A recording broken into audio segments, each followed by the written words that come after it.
we've had a series of fascinating discussions yourself, both sitting around the kitchen table last night and again this morning, interspersed with a 13-month-old baby throwing footballs at Paul, and my daughter trying to get his attention as well.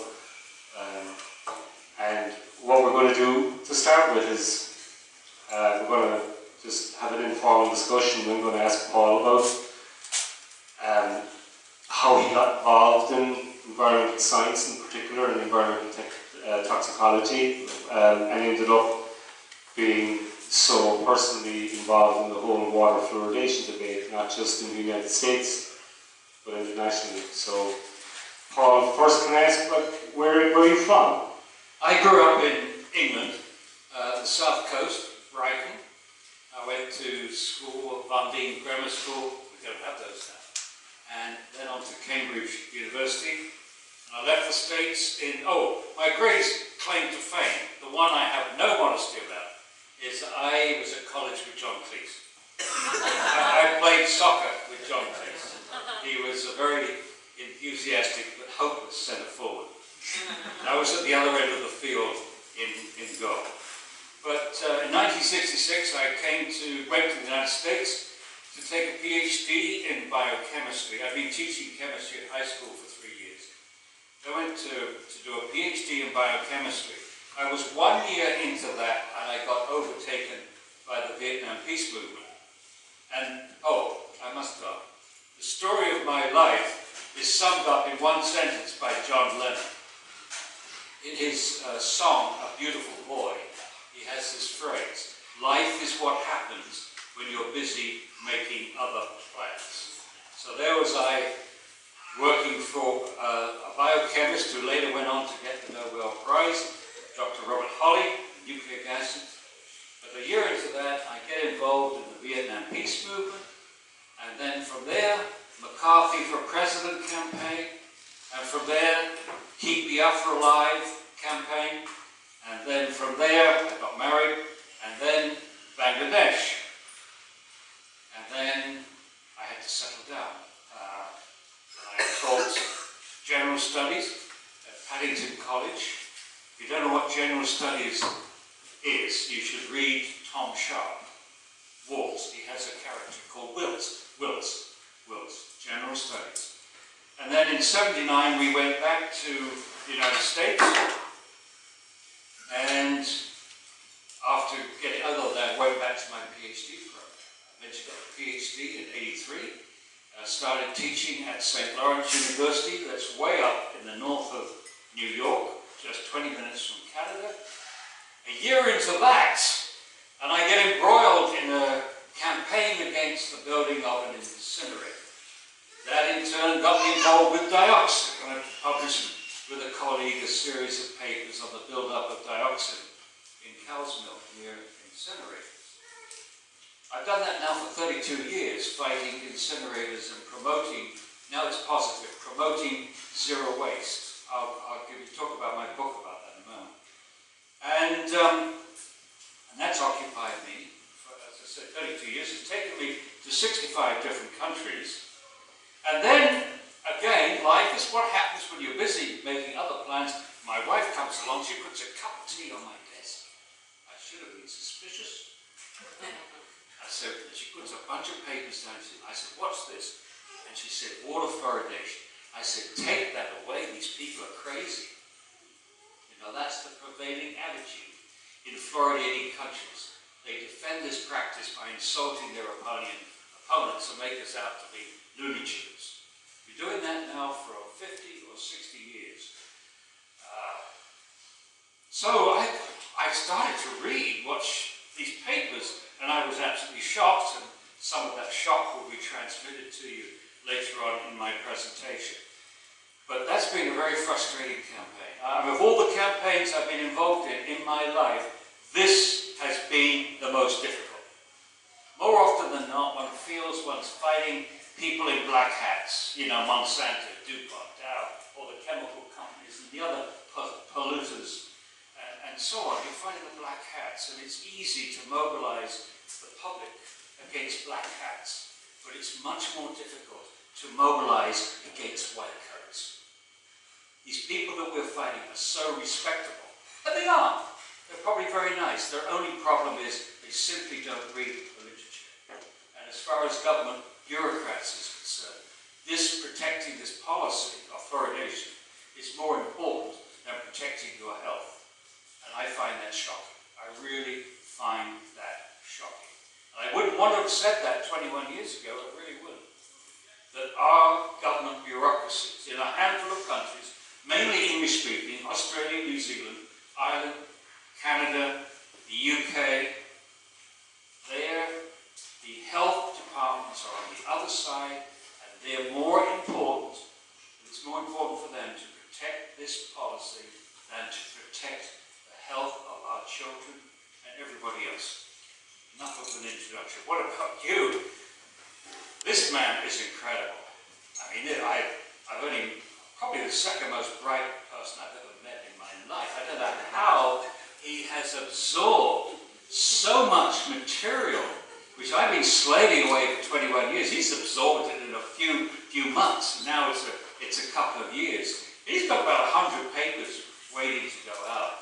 You are very lucky in Ireland to have this guy. They will do their best. They will do their best to put him in a box. They love to put you in a box with one sentence and then throw the box away. They've done that with everything I've been involved in. They put you in a box. Anyway, how did you get involved?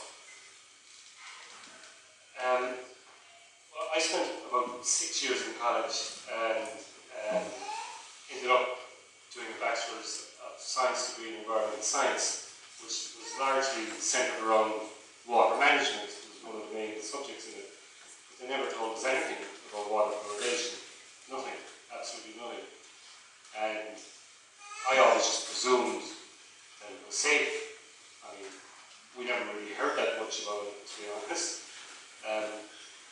And I started developing chronic health problems around 2006, and I couldn't figure out what the hell was wrong with me. I was suffering from chronic pain, and it was affecting both shoulders, and I was getting cortisone injections regularly for about 5 years. Like I mentioned last night to you, I had a pain chart like that, and 9 would be I wouldn't be able to get out of bed or dress myself, I wouldn't be able to shave, drive a car, and I would have no sleep. At 2 and a 3 would be I would function, and if I did anything that would require using my arms, like chopping wood or anything like that, I'd be an invalid for a month afterwards. I went to a doctor in Bandon, and I thought it was repetitive strain disorder initially, but he told me it was psychosomatic, that it was related to my mother's death, and I just laughed at him and went to another doctor. He got an MRI scan done on me, and when he saw the results, he said, "You should be on permanent disability." I don't know how you're managing to hold out a job.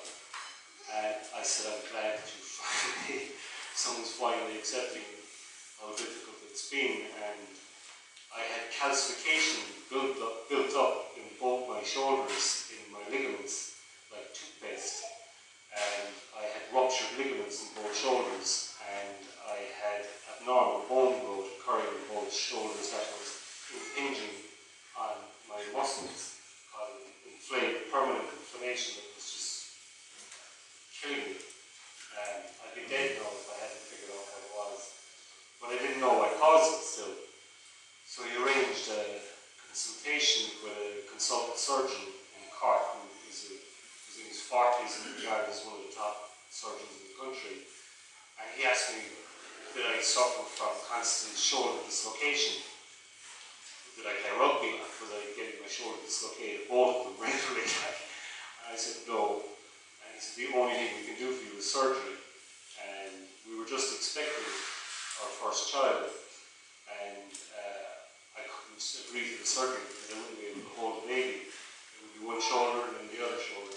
And just after that consultation, an engineer I know in Bandy approached me on Saturday morning in the market, and he chased up after me and he said, Declan, I want you to look at something. He's here tonight and he's a lot to answer for. Will you have a look at water fluoridation? And like you, my initial thoughts in my head were, what's wrong with water fluoridation? So that night I went home and read, I just went straight for the science. So I heard about the National Academy of Sciences in the United States and found that they had published a massive report in 2006. And I sat down and read it over the weekend, as much of it as I could, and it was like, I was just looking at it going, this is impossible. There are so many questions unanswered in regards to what they're talking about, the toxicity of fluoride, that from the precautionary principle alone, how is it still being carried on? And they gave a description of skeletal fluorosis, or fluorosis which is from chronic fluoride poisoning, and it included calcification of the ligaments, abnormal bone growth, and chronic pain. And I kind of looked at the description and I went, that could be to do with fluoride that I'm not drinking up this way. So I stopped drinking tap water, I stopped using fluoride toothpaste and cut out my consumption of tea pretty much. And within 3 weeks my pain levels pretty much went down to a 1. And I've never had an injection for cortisone, or I've never had any medication for pain relief since, and I'm fully functional. But afterwards I found out in the research that I was doing that there are certain medications that are fluoridated, and I didn't know about this either. So I went to a chemist, my chemist in Bangalore, and I asked him to print off all the medications that had been prescribed. And I looked at one of them straight away because it was literally 3 weeks before my symptoms occurred. And it was ciprofloxacin, and it's a fluoridated antibiotic. And I found a number of medical studies in medical journals where it caused the exact same problems that I had in individuals: ruptured ligaments, chronic pain. Found there was massive lawsuits going on in the United States about this drug. And at the Irish Medical Journal, we published a case study about it. And then I found out that it increases blood fluoride levels 5-fold. And my whole life living in a fluoridated area, and as you know, fluoride accumulates in your body. Your skeleton becomes saturated at a certain stage, and then fluoride will be released from your bones into your blood, and will end up in your soft tissue, and it will affect collagen and things like that. And I said to the chemist, did you know that there was fluoride in this drug? And he said, no. And I said to the doctor, did you know that there was fluoride in this drug? He said, no. So that was how I got involved in it. Wow. Well, just react to that date. You got involved in 2006. Let me give you a little bit of history around that date. I was asked in 2003 by the US Environmental Protection Agency if I would participate in a debate on fluoridation, or water fluoridation. They had an annual fair in Washington, D.C., and each year they had a debate on some topic. Would I participate? I said, of course. And then they spent the next 3 months trying to find somebody in the United States, in the EPA, in other government agencies, in professional bodies, who would be willing to debate me. Not one. They couldn't find one person in the United States to debate me. Even at the time that they're getting up on public platforms and saying this is the best thing since sliced bread, they couldn't defend that position on a public platform. Now, the payoff for that was, I think, that somebody in power, not in the EPA, but somebody in power, decided to invite me to present the scientific case against fluoridation to the National Research Council. The US EPA had paid for the National Research Council to review the toxicology of fluoride in drinking water, to review whether the safe drinking water standard was safe. And the remarkable thing about this review was that it was the first balanced panel in the fluoridating world, where they'd selected 3 people that were pro-fluoridation, 3 that were anti-fluoridation, and 6 who were not committed. And they gave me 45 minutes, that's unusual, to present our case. Immediately after the CDC fellow, that is the big promoter of fluoridation in the United States. And they expected to get this review done in 1 year, but it took them 3.5 years to review the toxicology of fluoride. They did a fabulous report. They looked at everything. And it is the complete and utter contrast to the fluoridation forum published by the Irish authorities in 2002. The absolute opposite. That report was so biased, they handpicked pro-fluoridation people, and they only looked at a handful of studies. Their total review of all health effects, except teeth, except dental fluorosis, occupied a magnificent page and a half. Out of a 300-page report, they spent a page and a half looking at primary studies on health. So quite a contrast. And I'm glad to say that much of what I raised in that presentation, which I think was the most important day I've spent in 21 years in terms of this issue, was actually discussed, and I felt totally vindicated when that report came out. I thought that was going to do it. 500 pages, 1,100 references. Clearly fluoride damaged health. The only issue was at what level, at what concentration, and could we reach these levels drinking fluoridated water. So they came back and told the EPA, this EPA Water Division, the safe drinking water standard of 4 parts per million is not protective of health, and you need to do another risk assessment. The last one was done in 1986. You need to do another risk assessment to determine a safe drinking water standard. 2017, we're still waiting. 2006, there's the so-called safe standard, which is supposed to be protecting us, has not been changed. It gives you some idea of the science on the one hand, that was the NRC report was good science, and on the other hand, what the political forces will do to protect this policy. So again, I'll say it again, the EPA is not protecting Americans' health, it's protecting a policy of the Department of Health and Human Services, which began in the United States in 1950. I was mentioning to Paul last night about something that's really critical for Ireland, because before water fluoridation started in post-World War II in the United States, in the 1930s, researchers identified that tea was a hyperaccumulator of fluoride, and that it absorbed fluoride from soil and was a major dietary source of fluoride itself. That was 1928. And it mentioned that in 1948, the only study that was ever done in New Zealand by a doctor in a medical college identified that tea was the biggest dietary source of fluoride intake for the population in New Zealand. And they never did a study since then to examine tea in New Zealand or its contribution to fluoride intake in the population. It was whitewashed out entirely.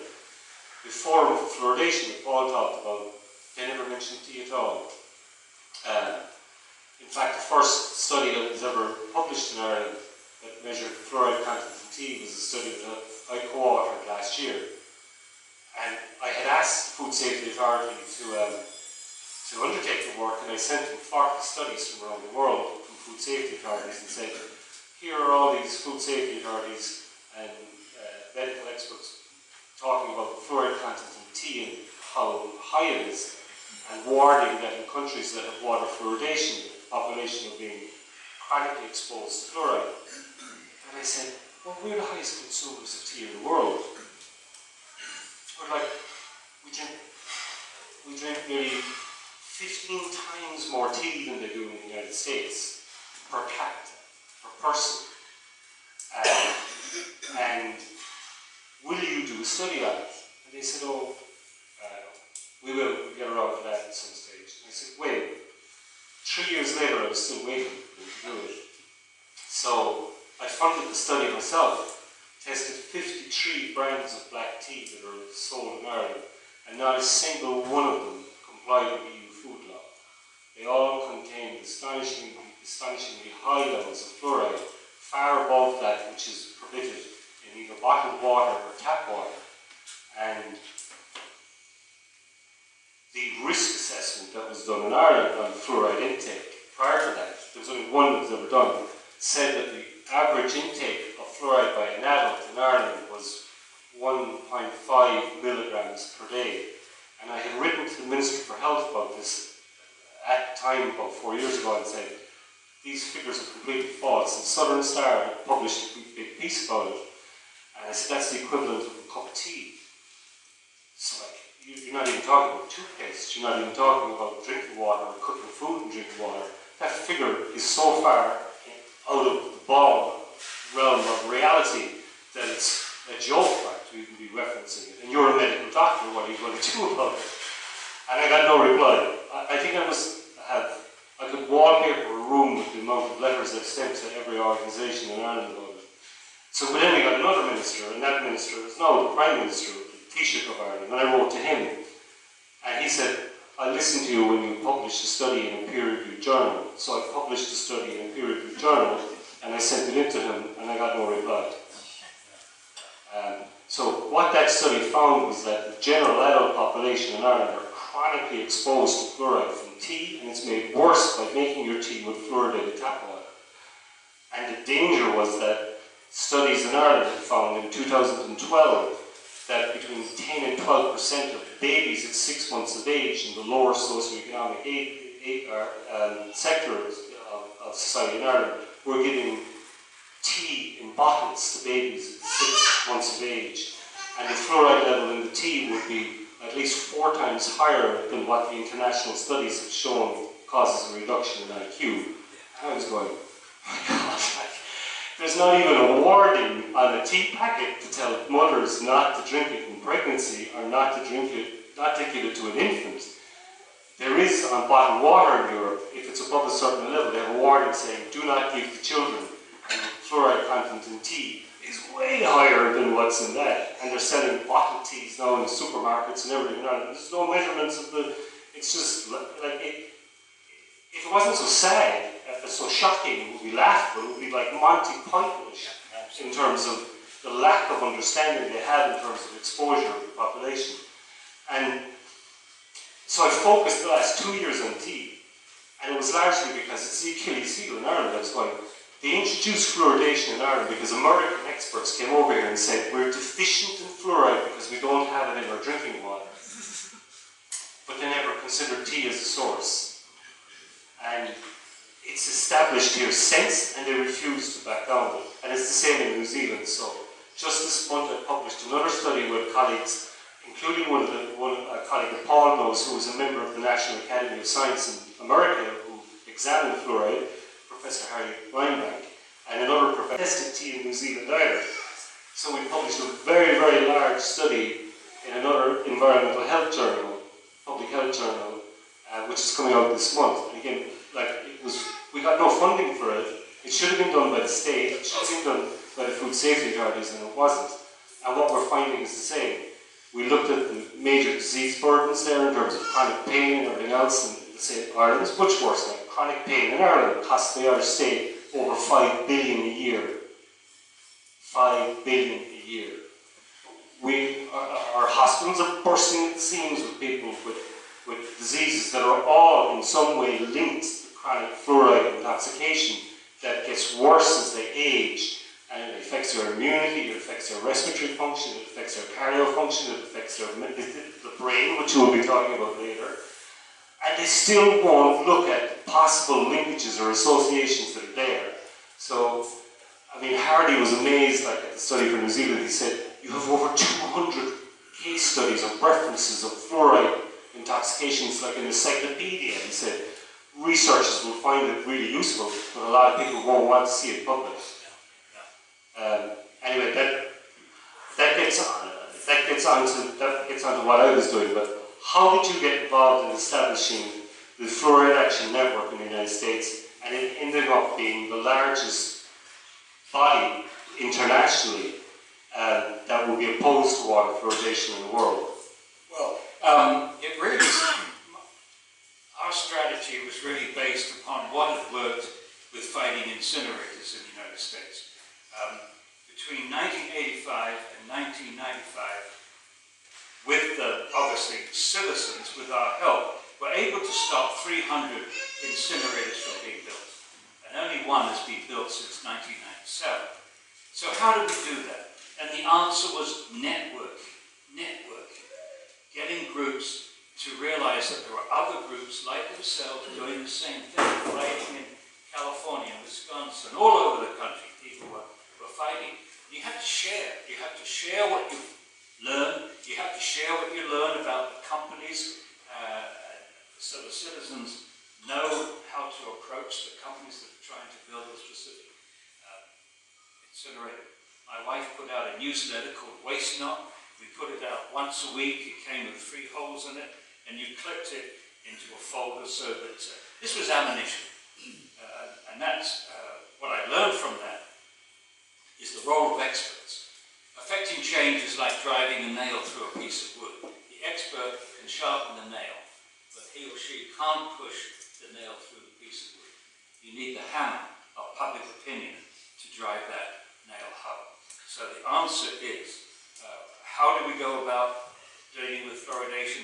I could see that where the issue was engaged in the United States, either by groups trying to get the fluoridation out, and with other groups trying to keep it out, that they would win in some cases, but then no one else would know about it. So again, we said, we've got a network. Well, the difference between then, this is 1996 onwards, the difference was that we now had internet. Before, when she put out the waste knot, she had to type it out, correct mistakes, mimeograph it or Xerox it, fold it, stuff it into envelopes, or address the envelope, and send it out to about 1,000 people. That took half a week. Today, your bing, it's gone all over the world. So networking should be a lot easier today, but it's just as necessary. Groups helping other groups. Constant supply of information. When you get a victory, make sure that everybody knows that you've got a victory. Everybody is helped by other people's victory. And when you get a defeat, commiserate. Don't let them feel that that's it. We had some of our greatest support for people that lost in an incinerator battle. I'm thinking of Claremont, New Hampshire. They lost the battle in 1997, but their group continued to help other groups throughout the United States fight other incinerator proposals. They lived with that incinerator until just a few years ago, but because of their efforts, many other people did not fall victim to the same stupid technology. And by the way, you mentioned they had a reply for you. What was it? He said, oh, well, when you peer-reviewed it, that'll come back. You know, they get these little one-liners that they use to deal with irritating citizens who ask awkward questions. In the United States, when we were fighting incinerators, if you fought the incinerator in your town, you were called a NIMBY. Not in my backyard. If you went to help another community fight their incinerator, you were called an outside agitator. So there was actually already nowhere in the United States that you could live and fight, according to them, and be legitimate fighting an incinerator. You couldn't. If you lived locally, you're a NIMBY. If you lived outside, you're an outside agitator. I mean, they're just full of you-know-what. In your experience, you talked about victories there, okay, and Ireland is uniquely different from any other country that has water fluoridation, and there's only a handful, by the way. I mean, people think that the whole world is fluoridated when it's, what's the percentage, Paul? 97% of the European population does not drink fluoridated water. 97%. Only 3 countries have any fluoridation in Europe. Spain at about 10%, England at about 10%, and Ireland 73% plus. And globally? Globally, about 400 million people out of a total population of about 8 or 9 billion. Yeah. Most of the people drinking fluoridated water live in America. Yeah. It's an American policy. It's an Anglo-American policy. Nearly all the countries that fluoridate to a great extent are English-speaking. But the difference, Paul, between Ireland and, like, you publicise victories of communities and cities in Canada and the United States and New Zealand that have stopped fluoridation. Right. And they are victories because they have stopped fluoridation. The local council or the city council decide we're not doing it anymore. We've had victories in Ireland, but they're hollow. We've had Cork City Council, Skibbereen Town Council, and an ex-councillor here, Brendan McCarthy, was involved in the campaign. Managed to encourage other councils around the country to question the whole subject of fluoridation. And Cork City Council voted against it, voted to stop fluoridation. Dublin City Council voted to stop fluoridation, and about 14 others. But the government's response to them was that, well, we don't care about what you say. We have a mandatory policy. So there's no democracy. It's like, we're telling you that you're going to take it, whether you want to take it or not. You have no choice. So we can't have victories when you have a dictatorial, fascist policy telling people that they have no choice. Yeah. So we're really unfortunate, and I have no idea how that policy, we were the first country in the world to introduce that policy. And there's only one other country in the world that has it, and that's Singapore. We are among, Israel had it, and they stopped it. Yes, right. Yeah. Can you tell, in regards to Israel, how familiar are you about the campaign and how they managed to stop it and what's happening now? There was good news and bad news. It was stopped when a mayor of a town in Israel had fought fluoridation. And when there was a government turnover, she was appointed Minister of Health. And when she was Minister of Health, she started to argue that they should stop mandatory fluoridation. And it was very interesting because the dental lobby organized, and they were very hysterical and attacked her personally for doing this. That's very typical, but it's not so usually directed against a Minister of Health. I think she got so pissed off with being so personally attacked by these so-called professionals that she stopped mandatory fluoridation. She stopped fluoridation altogether. She didn't just stop mandatory fluoridation, she stopped it altogether. That set off an even greater firestorm. And she held firm, but then there was another change of government or whatever, and she was chucked out. They reappointed the Minister of Health before her, and he's now trying to reintroduce mandatory fluoridation. But so far he's been stalled because there's a lawsuit in the courts. He can't move forward until this lawsuit has been resolved.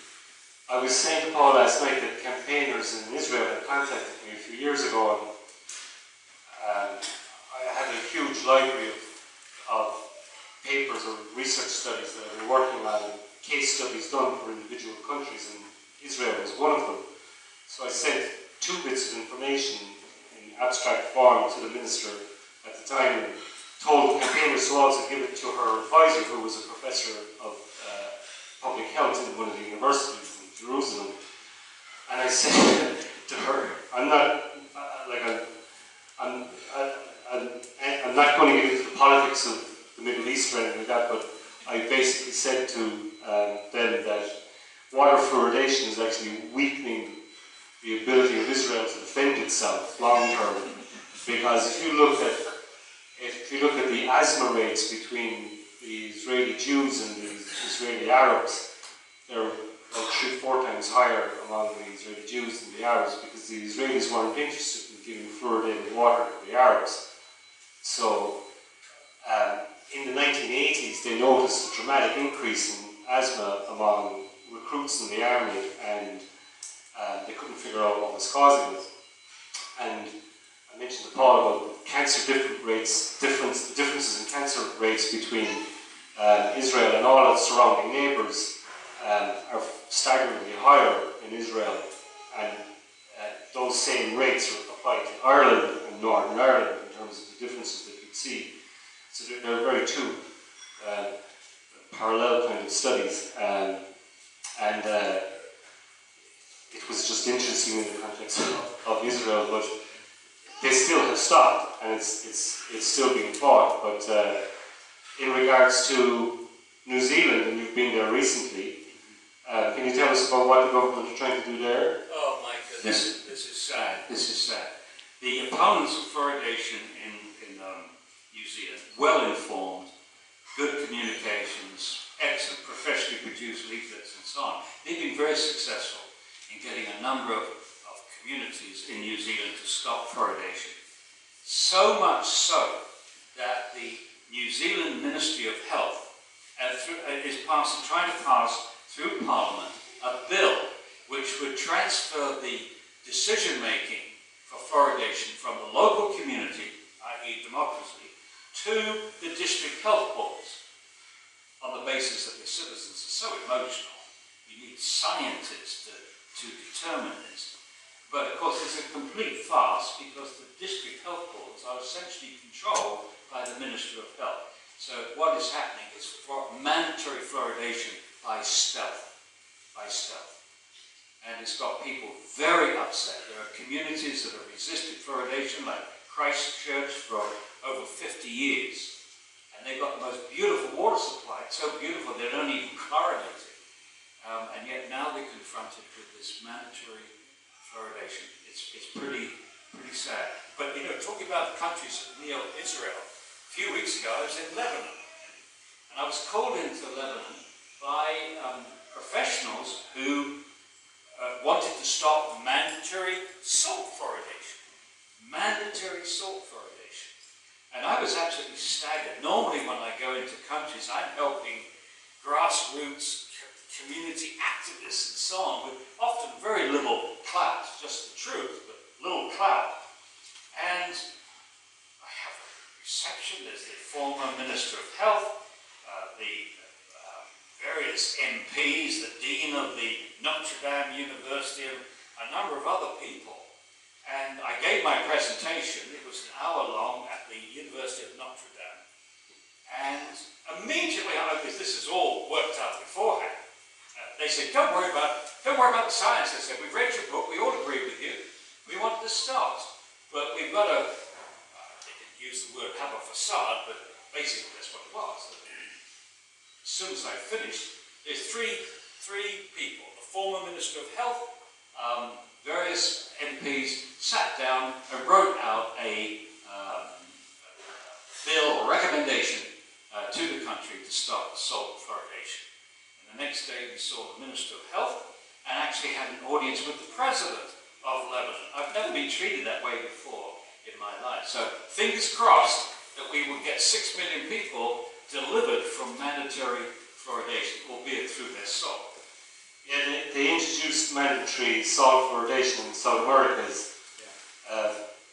over a decade ago, and it has been appalling, its impact on public health in South America. So it's in all salt. It's not like in Germany where you can go in and choose to buy fluoridated salt from Lidl or in any supermarket. It's in all salt. It's used in all bread manufacturing and all food processing. They have no choice. It's like this is the salt that's used. And there are large regions of South America, including large regions of Mexico, where they suffer from chronic fluoride poisoning because of the geology of the area. In fact, I mentioned to Paul last night that the highest, I've measured fluoride levels, apart from tea, but in over 100 beers from around the world, and the highest fluoride levels in beers were in Corona, Guinness, Murphy's, Beamish, Heineken brewed in Ireland, and New Zealand beers. Yeah. And I did that because I mentioned to you there was a study done in Medical College in England in 2002 where they measured the fluoride levels in beers in England, and the highest that they found was an Irish beer. And they warned about the fact that heavy alcohol drinkers would suffer from chronic fluoride exposure from just drinking alcohol and suffer from metabolic bone disorders as a consequence of that. And nobody had ever tested alcohol products in Ireland for fluoride either. So any of the breweries that are using public water, you're mixing ethanol with fluoride, and thereby increasing the toxicity of both ethanol and fluoride on the liver. joke and say, as far as water is concerned, there's a limit to how much water you can drink. But I said, I know some students where there's absolutely no limit on how much beer they can drink. Yeah. But the rates of chronic kidney disease are increasing at an alarming level in both New Zealand, because my colleagues that worked with me on the paper, including Professor Lineback again, like the rates of chronic kidney disease in New Zealand are skyrocketing, and they are here in Ireland as well. Nobody's asking the questions about what would be contributing to it, and it gets back from one of my concerns to chronic exposure in infancy, which wasn't happening in previous generations and is happening today. And I'm going to show one or two slides before we get on to yours to basically highlight those issues. And before that, in the context of before I get to those, I'm going to just talk about some of these characters, because I've not met some of these, and Paul has. Okay, this is Robert Isaacson. He's a neuroscientist at the University of Binghamton, SUNY Binghamton, where I live in Binghamton. Lovely fellow. He passed away a couple of years ago, but he was on the National Research Council review team, and was very influential. He was chairman of the Brain Journal and one of the leading neurobiologists in the world. And his comments about water fluoridation on a personal level are deeply shocking. Yeah. He was co-author of an animal study on the brain, and they gave rats 1 part per million in their water, either as aluminium fluoride or sodium fluoride, for 1 year. So rats drinking the level at which we consume, not much higher, at the level we consume, after 1 year, the rats developed kidney damage, brain damage, which were visible under a microscope, a greater uptake of aluminium into the brain, and beta amyloid deposits, which are related to Alzheimer's disease. So, never repeated. No one else has tried to do this study. Why not? That seems to be the way with governments, in that they certainly won't fund them. But yeah, this is Kathleen Thiessen. She's an environmental risk consultant based in Oak Ridge, and she was also on the National Research Council review. She wrote a chapter on endocrine disruption,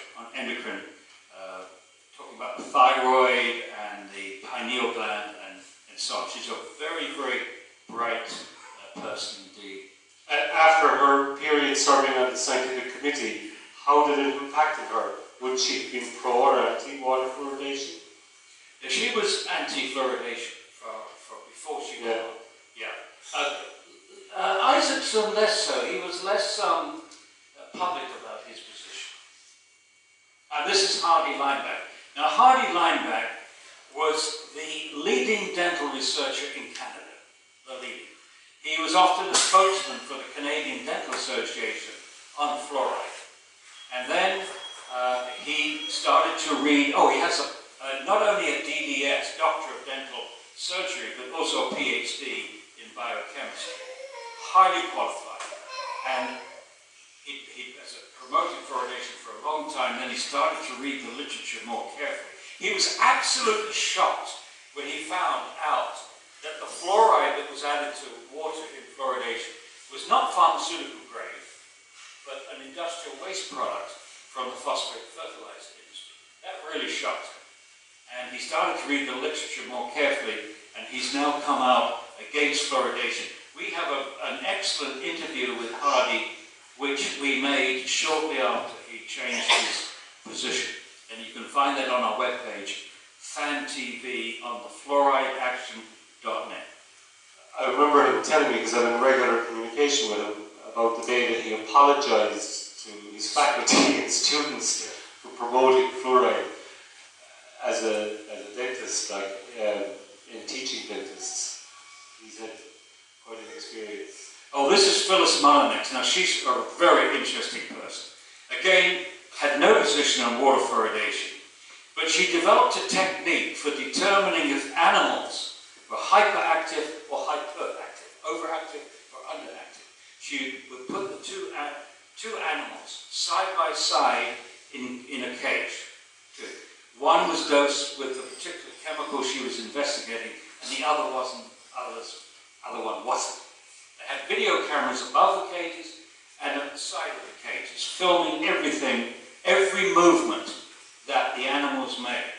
And she, by a lot of studying, they found out cluster of movements in terms of not just one movement, but when it was clustered, that meant the animal was hypoactive, underactive, couch potato, and other clusters of movements which meant that they were hyperactive. And she was, having developed this technique, she was hired by Forsyth Dental Center in Cambridge, Massachusetts. And she was asked to investigate the neurotoxicity of chemicals used in dentistry. Fine.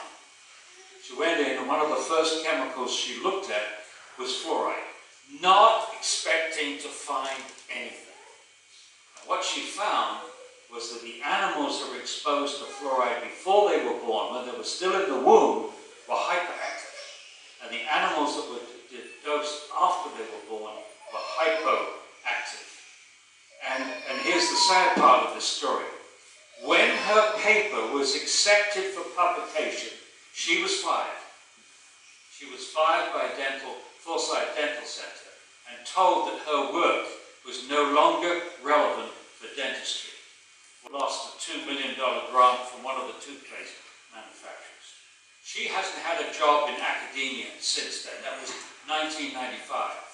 So you can imagine the shockwaves that went through the research community when they could see that highly qualified people doing good work get their work published. If it doesn't support fluoride and fluoridation, then they get the chop. It's only relatively recently we're now beginning to see more scientists getting involved in fluoride research, thank goodness. I should talk about someone close to the sun. Okay, later on. Okay, that's Professor Arvid Carlsson. Arvid Carlsson was the leader of the anti-fluoridation movement in Sweden in the 1970s. And he has a very prophetic statement, which I shall include in my presentation. He won the Nobel Prize for Medicine in 2000. So it just gives you some, and we're the opponents of fluoridation now, don't forget, called Looney Tunes, junk scientists, and you've heard just a few of them. Hardy Lineback probably has more publications on dentistry in Canada than anybody else. Robert Isaacson was highly respected, Kathleen Thiessen is highly respected, we could go on, Arvid Carlsson. Yeah, I'm just going to flick through the rest of these very quickly because... Okay, that's Robert Carlsson. Robert Carlsson, PhD, worked for the EPA authority, and he was the one that blew the whistle on the 1986 health risk assessment, which established the safe drinking water standards at an outrageously high 4 parts per million. He blew the whistle because the people were required to come up with that high standard. There was lobbying from South Carolina. Senator Strom Thurmond said you can't put it that low. They were looking at 2 or lower. You can't put it that too low because we'd have to spend a fortune in South Carolina taking out natural fluoride.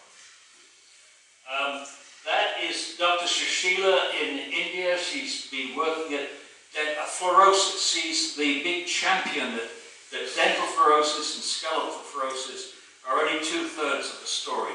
There's non-skeletal fluorosis. All kinds of symptoms develop before your bones are wrecked. Vivian Howard is an infant and fetal pathologist, was at the University of Liverpool, is now at Coleraine. He just retired. He's Professor Emeritus at Coleraine in Northern Ireland. He's one of the brightest people I know. He's a genius. He was Professor of Infant and Fetal Pathology. He was President of the Royal Microscopy Society. He had his own software company. He was a conductor and cellist for the local Liverpool and the local orchestras there. Absolute genius. and the biggest collection of dirty jokes I've ever known. If I must tell you a funny story about it. He back in the 1990s, I was in Portsmouth in England, and he came up to me and said, would I come up to Liverpool and talk about incineration, because they were trying to build an incinerator there. I said yes. And then in my presentation, I got to the end, let's see if I can remember this, is some time ago, but I said there are two kinds of people. There are human beings and human borings. And I said, human borings have no imagination, no vision, no sense of humour, are obsessively tidy, can't tell the difference between being clever and being wise, think that man is the centre of the universe and a woman's place is in the kitchen. That is the definition of a human boring. And he said to me after, he says, when you got to that business about a human boring, being obsessively tidy, I realised you could stay in my house instead of putting you up at a hotel. And it's true. I mean, when he went into his house, he went up the stairs, you were manoeuvring around tennis balls, tennis rackets, cello cases, braziers, you name it. It was an absolute mess. His children were geniuses too. His wife was a piano concert pianist. His daughter was a chess champion of England. Another one was a table tennis champion. They were going every which way with all these kids. That's great. Okay. William Marcus. William Marcus was the EPA scientist. John Yamianis and Dean Burke made a lot of waves in England when they claimed that fluoride was increasing cancer rates. They compared 10 cities that were unfluoridated with 10 cities that were fluoridated, and they showed that when fluoridation was introduced, the cancer rates went up significantly in the fluoridated towns, but not in the non-fluoridated towns. It caused a great furor. It caused the Congress, the US Congress, to call upon the National Toxicology Program to do an animal study on fluoride and cancer, fluoride and cancer. And after a couple of years, they reported back, and indeed, in the animal study, there was an increase in osteosarcoma in the male rats, which was statistically significant. But there were other cancers too. But every other cancer, including one of the osteosarcoma, was downgraded. And one of them was a rare liver cancer. And Marcus got the guy that actually discovered this cancer to look at the tissue, the slides of the tissues, and he confirmed that this was angiosarcoma, or whatever it was called. And yet that was downgraded. It wasn't a cancer. So he blew the whistle. Marcus blew the whistle. What happened? He was fired by the EPA. He was fired. He was later reinstated under the Clinton administration. He was falsely sacked, they said, and he was reinstated with back pay and some compensation. This is Bill Hersey. You will hear more about Bill Hersey. He co-authored, he was the lead author in a study which I should be talking about on the brain. He quantified the risk of fluoride as far as lowering IQ in children. We're nearly finished with these now.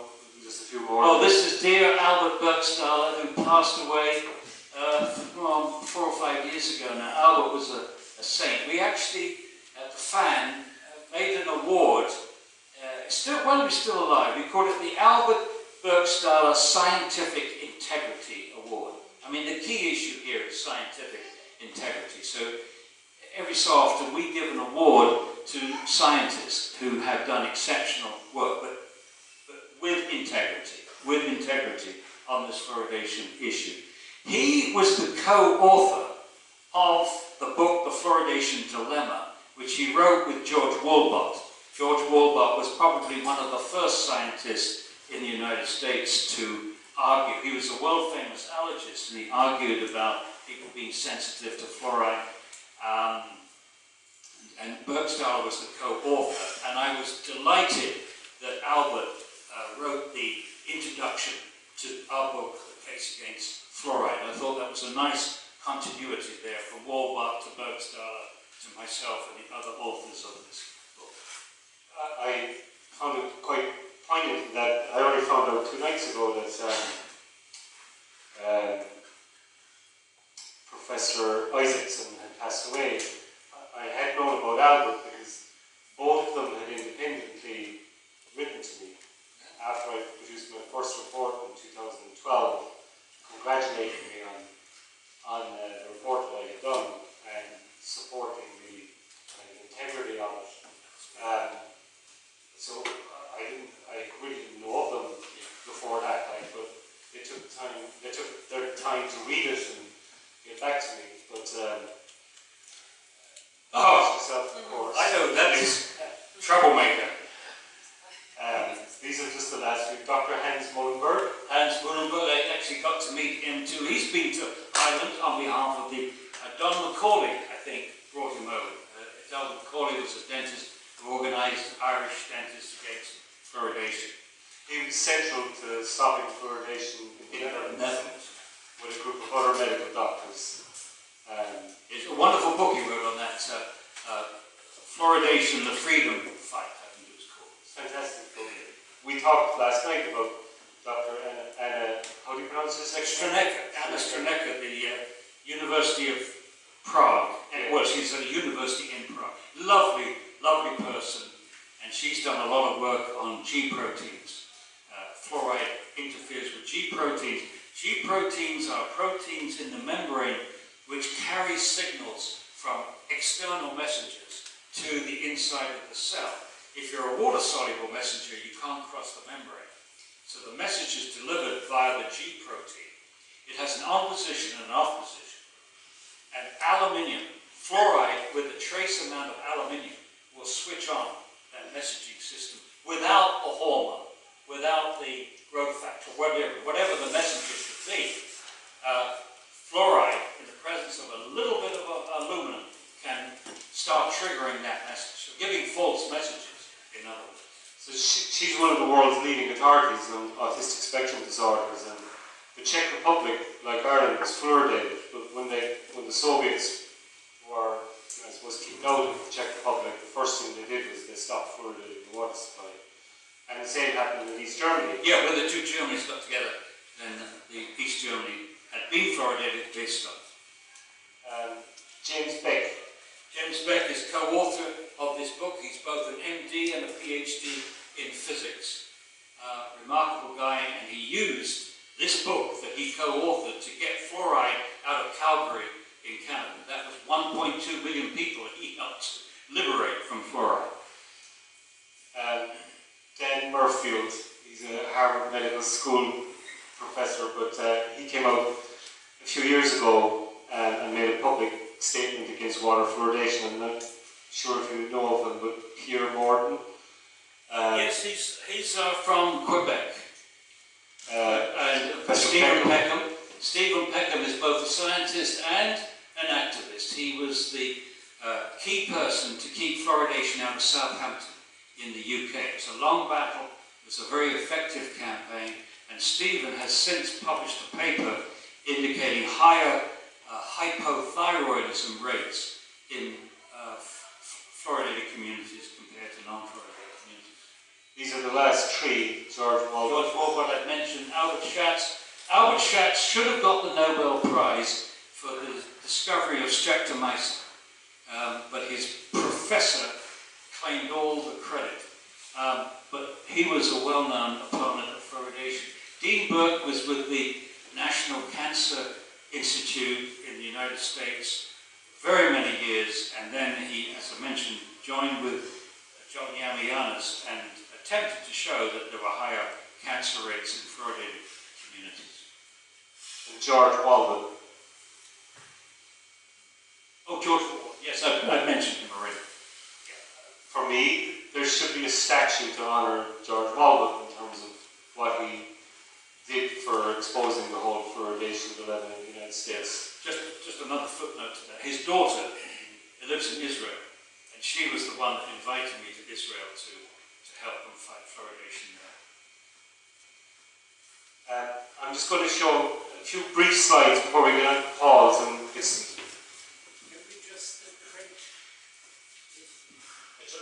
I can't really. I don't know. I'll explain I'll explain the writing on the Maybe graph. some lights off, please. I don't know how to turn the lights off here, Paul, but You carry on talking. what we have here is, to start with, this white square, if you see it, okay? That's the blood levels in exclusively breastfed infants born in a non-fluoridated country. What has shocked me over the last few years is that there's no biomonitoring of the population. So nobody in Ireland has had their blood levels tested for fluoride, or their bone levels measured for fluoride, or their urine levels measured for fluoride. We have 60 years of water fluoridation, and they've never done any biomonitoring, so there's no data for Ireland. This was a study with over 100 infants, and they were exclusively breastfed, and this is the level that they found.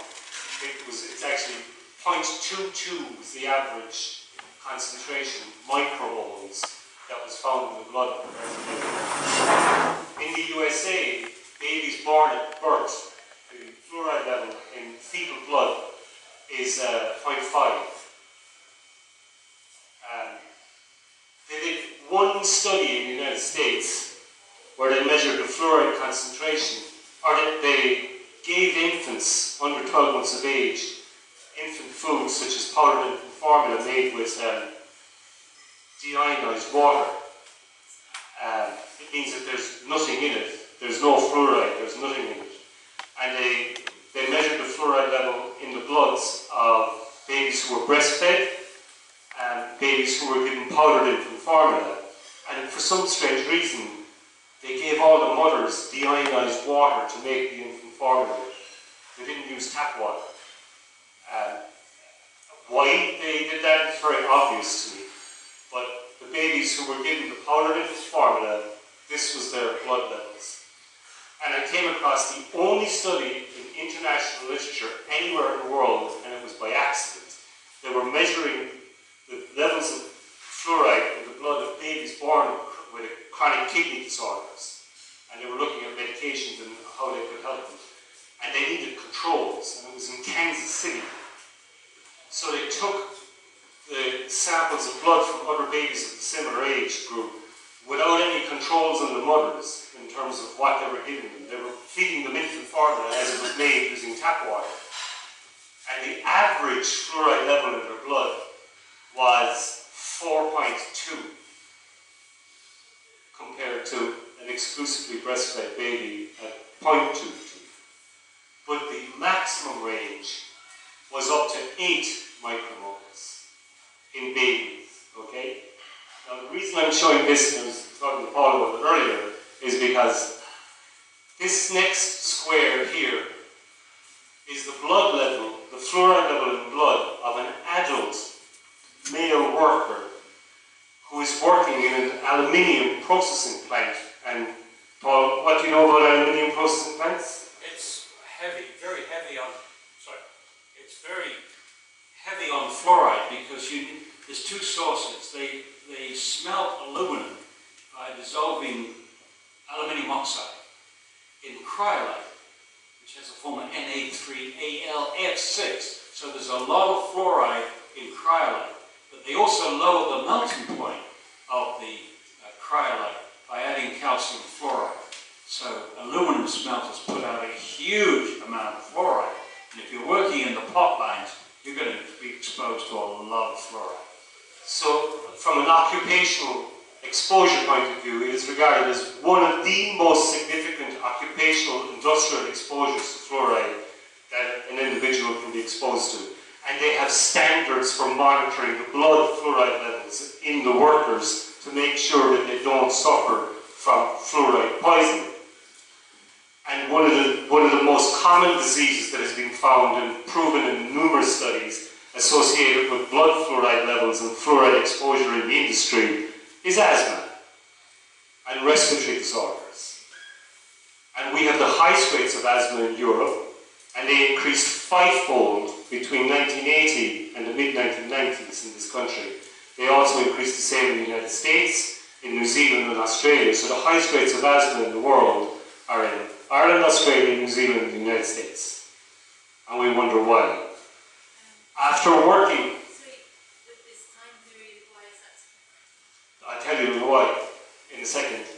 After working an 8-hour shift in the most exposed, occupationally exposed industry, the dirtiest industry for fluoride, the fluoride level in the workers was 2.2. About, yeah, 2.2. So what are you doing when you give a baby formula, milk, made with tap water? You're ending up with fluoride levels in their blood that potentially, well, the average is nearly double what it would be for an adult working an 8-hour shift in one of the dirtiest industries in the world. And there's been no studies done in this country to look at the effect of fluoride on children in terms of developmental disorders. But what happened in this country, and what happened in the United States and New Zealand and everywhere else, was that in the United States, in 1980, powdered infant formula was 5% of the infant feed market. 5%. By 1995, it was 90%, and it's now literally 100%. So in that period, you had a scenario where, in the context of evolutionary exposure to, or evolutionary biology, in terms of exposure to toxins, we turned human exposure to the most sensitive subjects in our species, in terms of babies, on its head. They were exposed to levels not of breast milk, but to levels that are unheard of in the evolution of humans, unheard of. And we're wondering why there has been an explosion of autism, ADHD, anxiety disorders, asthma, obesity, diabetic problems with children. We're wondering why. And nobody is questioning this. Nobody is questioning this. This is the last one. And this is the fluoride level in breast milk. There's a little red line there that shows what the fluoride level is in breast milk, as is expressed naturally. This is cow's milk. And Paul mentioned last night about how cows concentrate and so forth, but this is infant formula made with deionized water with 0 level of fluoride in it. That's what it contains. This is powdered infant formula in the United States, in a published study, made with fluoridated water. This is in Australia. This is in a fluoridated community in Brazil. We don't have any published studies in Ireland. And this is my last slide, and it's to do with other exposures. Fluoride toothpaste. When you brush your teeth with fluoride toothpaste, and I mentioned it in a study that we just had published in New Zealand, they've always estimated what the intake is for adults and children. They said, we think it should be about maybe 0.5 to 1 milligram. They've never tested it apart from 2 studies, one on children and the other on adults. They gave infants adult toothpaste to brush their teeth with, and their blood levels went up to 3.6 from, say, 0.2 or 0.3. Fluoride tablets, which they give out in certain countries, they mix it in with water and tell them to drink it, and they do it in Ireland and places in Connemara. They go into schools and they give them fluoride tablets in terms of with their drinking water. 4.5 is their blood levels. This is an antifungal drug that is quite often used. 5.3, fluoride varnish, where dentists put varnish on children's teeth. 6.3, ciprofloxacin, this is the drug that I was given. 11.2. That's with a person who wasn't living in a fluoridated area, their levels went up to that. So if you were living in a fluoridated area and drinking tea and had other sources of fluoride like toothpaste, that could end up at 20 as opposed to 11. This is a drug used to treat alcohol addiction. Disulfiram, it's called. 17 micromoles. This is an antifungal drug that's also given to leukemia patients. 25 micromoles. Fluranacil, 35. Fluoride gels, which they give to adults in terms of dental treatment, 51 micromoles. Fluoride gels in children, 79 micromoles. So they'd go to a dentist and they'd get a fluoride gel, and their blood levels are reading 79 micromoles. And this was an anesthetic that was given to an individual. A lot of people get anesthetics. All of the anesthetics, the vast majority of those, and with basically chronic kidney failure after getting a general anesthetic. And I've met people who've gone in for basic general surgery, given a general anesthetic. They were perfect out before they go in and come out with a kidney failure. And they're wondering how. So that's the end of why, and Paul is going to just show you his presentation now, focusing on the toxicity of fluoride in the brain. So just bear with us a second. If you want to take a second to go and use the facilities or get a glass of water, hopefully not tap water. We'll only be 1 second, just changing the lamp.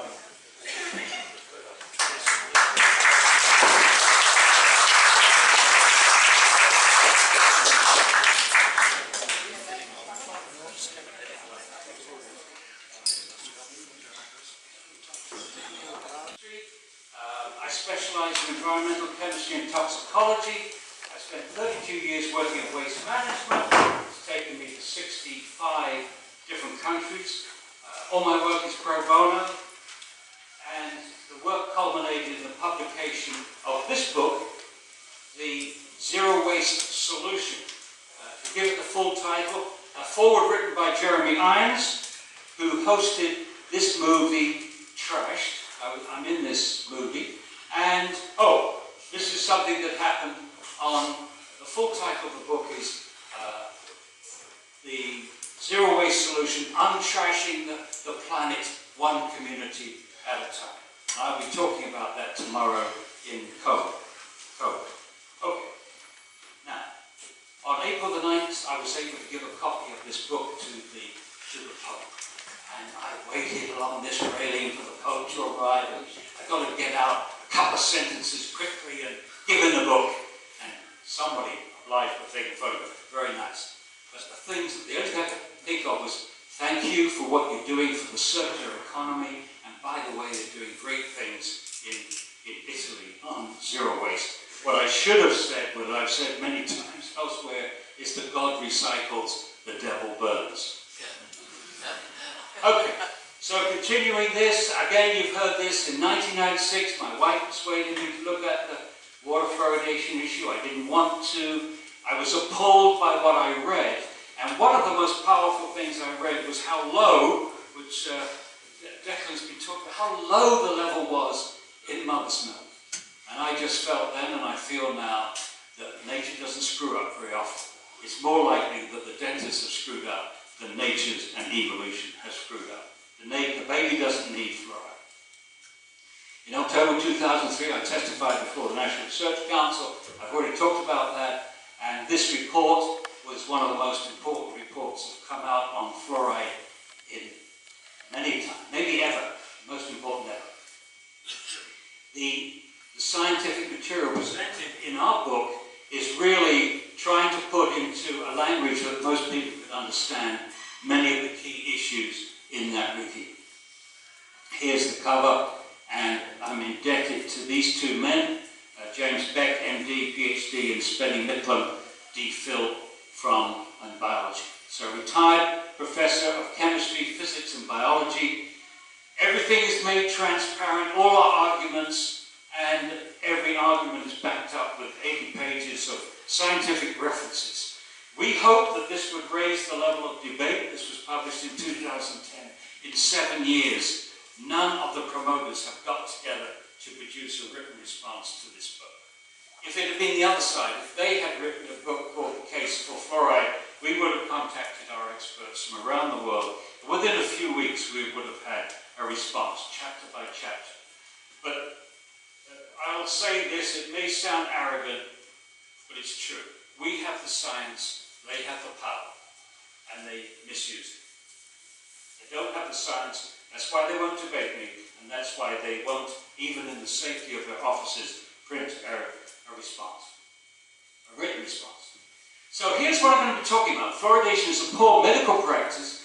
Fluoride is not a nutrient. Fluoride is very toxic. biology's defences against fluoride, which are just beginning to emerge in the literature. Fluoride harms many tissues. Not going to talk too much about that, because I want to focus on the brain. And most countries don't fluoridate, and from that we know that there are better ways of fighting tooth decay which don't involve forcing fluoride on the whole population. So, fluoridation is a poor medical practice. Why? We add a lot of chemicals to the water, but this is the only chemical that we add to the water which is to treat people, not the water, but to treat people. You're using the water supply as a vehicle. We should never use the public water supply to deliver any medical or human treatment. And we haven't. We haven't used this approach to medicine with any other medicine or nutrient. And why? Because once you put it in the water, you can't control the dose. You can't control how much water people drink. You can't control who it goes to. It goes to everybody willy-nilly. And there are certain people that should definitely not get fluoride. Bottle-fed infants shouldn't get fluoride. People with poor kidney disease should not get fluoride. People with borderline iodine should not get fluoride. And, I have to...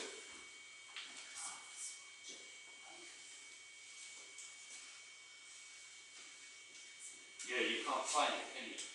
Okay, oh, well done. And now go to the red button. Just get rid of it. Okay. So, you cannot control who gets it. And the most important, and if you go away from here not knowing any science, hold on to this one, please. The government has no right to force you to take a medicine. The government has no right to overrule the individual's right to informed consent to medicine. It's utterly arrogant, utterly irresponsible, unprofessional to do this. In fact, the Irish government is doing to everyone in Ireland what an individual doctor cannot do to any single individual.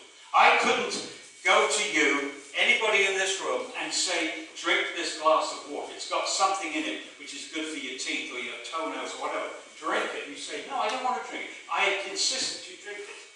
If you don't drink it, don't come to my office anymore. No, if they tried any tactic like that to force you to take a medicine, they would lose their license, or could lose their professional license. And that's why I think the most, as far as this practice is concerned in Ireland, the people that have done us the biggest disservice, nothing personal with this, are doctors. Why are doctors keeping their mouth closed on this? They're witnessing a violation of their ethics, their professional ethics, every day. They're also violating another one, which is the Hippocratic Oath. First, do no harm. So as soon as the harm comes through, they should have been warning the citizens. So you're not being warned by your government, that's one thing, but you're not being warned by your doctors either. And that's partly because they get a lousy education. No doctors told anything about fluoride's toxicity. Dental students only given one side of the story. There's such a lack of professionalism across the board on this practice. Okay, on we go. Fluoride is not a nutrient. There's no such thing as fluoride deficiency. There's not one biochemical process in the body that needs fluoride to function properly. There's no essential physiological role that's been demonstrated for fluoride. Yes, fluoride may or may not reduce tooth decay, but if it does, it's a topical reaction. Fluoride reacts with the mineral of the teeth, the enamel. So it's an inorganic ion reacting with an inorganic mineral outside the workings of the body. So, in other words, tooth decay is not caused by lack of fluoride, it's caused by too much sugar and poor dental hygiene. If we have time, I'll talk a little bit about the sugar lobby at the end. There's no sensible reason to swallow fluoride, especially when you consider that the fluoride ion is very okay. Whoops. I think that's too precarious. Okay, all right. The fluoride ion is very toxic. There's a good review paper by Barbier and co-workers, The Molecular Mechanisms of Fluoride Toxicity versus anybody that really wants to get into the science.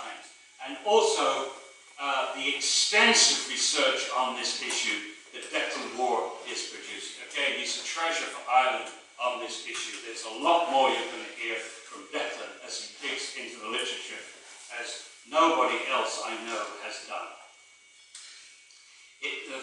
For those who know a little bit about biology, it forms hydrogen bonds. And hydrogen bonds underpin both the structure and function of macromolecules in the body, the structure and function of proteins, the structure and function of nucleic acids and other molecules are based upon the making and breaking hydrogen bonds. Fluoride forms complex ions with calcium, magnesium and other ions, metal ions, in enzymes, often interferes with the active center of enzymes. Fluoride interferes with many important biological systems, including enzymes. You know, the first proponents of fluoridation in the United States were biochemists, because biochemists would use fluoride in their experiments. And some of those opponents actually won Nobel Prizes, like James Sunder won the Nobel Prize for enzyme chemistry, and he opposed fluoridation. It also switches on G proteins, which I mentioned earlier. So this is the stuff which is relatively new. Now we're finding that nature has developed defense mechanisms to protect against fluoride. Now the first study came out on bacteria in 2012. Ron Breaker at Yale University. New insight on the response of bacteria to fluoride. And what he found is that there are genes which, when you get excess fluoride, switch on proteins, switch on the production of proteins, which go to the membrane, located in the membrane, which export fluoride. Get the fluoride out of the bacteria or even out of multicellular creatures. So here we go, fluoride export proteins. That's a defense from the tissues, from fluoride. And now the latest study from, this is 2017, fluoride export proteins from fungi, plants, and even animals. So throughout the animal kingdom, throughout living things, it's clear that nature knew that fluoride was toxic and developed systems to get it out of the vital parts of the organism. Now in mammals, we're not sure if there are fluoride export proteins in mammals. There might be. But our first line of defense is the kidney. About half the fluoride that you get each day, if you have a healthy kidney, is excreted. And then the other half, or whatever, is sequestered in the bone. The bone acts as a way of getting it away from the soft tissues where everything is, all the chemistry is going on. Nature protects the baby from fluoride by keeping the levels in breast milk very low. So the level of fluoride in mother's milk, 0.004 parts per million. In other words, nature is protecting the newborn baby from this toxic substance called fluoride.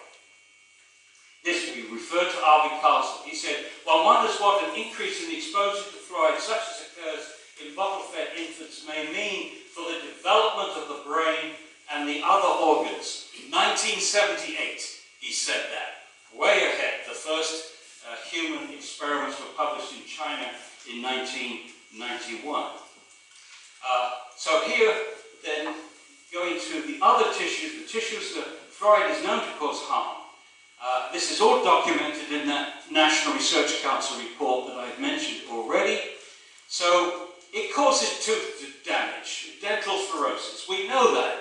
We know that. And in 2010, the Center for Disease Control admitted that over 40% of American teenagers now have this condition, dental fluorosis, which is a visible demonstration that the child has been overexposed to fluoride before their permanent teeth have erupted. Paul, just on that, a recent study, a European study, found that up to 80% of Irish children had dental fluorosis. Wow. And then bone damage, skeletal fluorosis.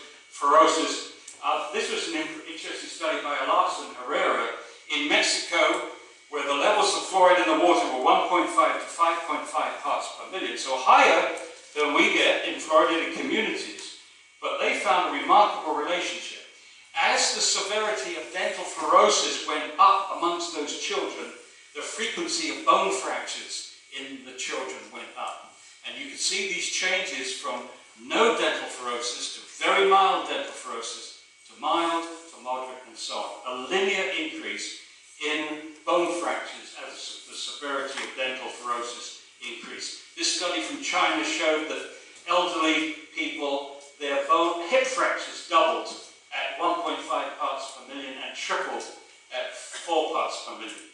The 1.5 parts per million was not statistically significant, but it seems to be a linear relationship.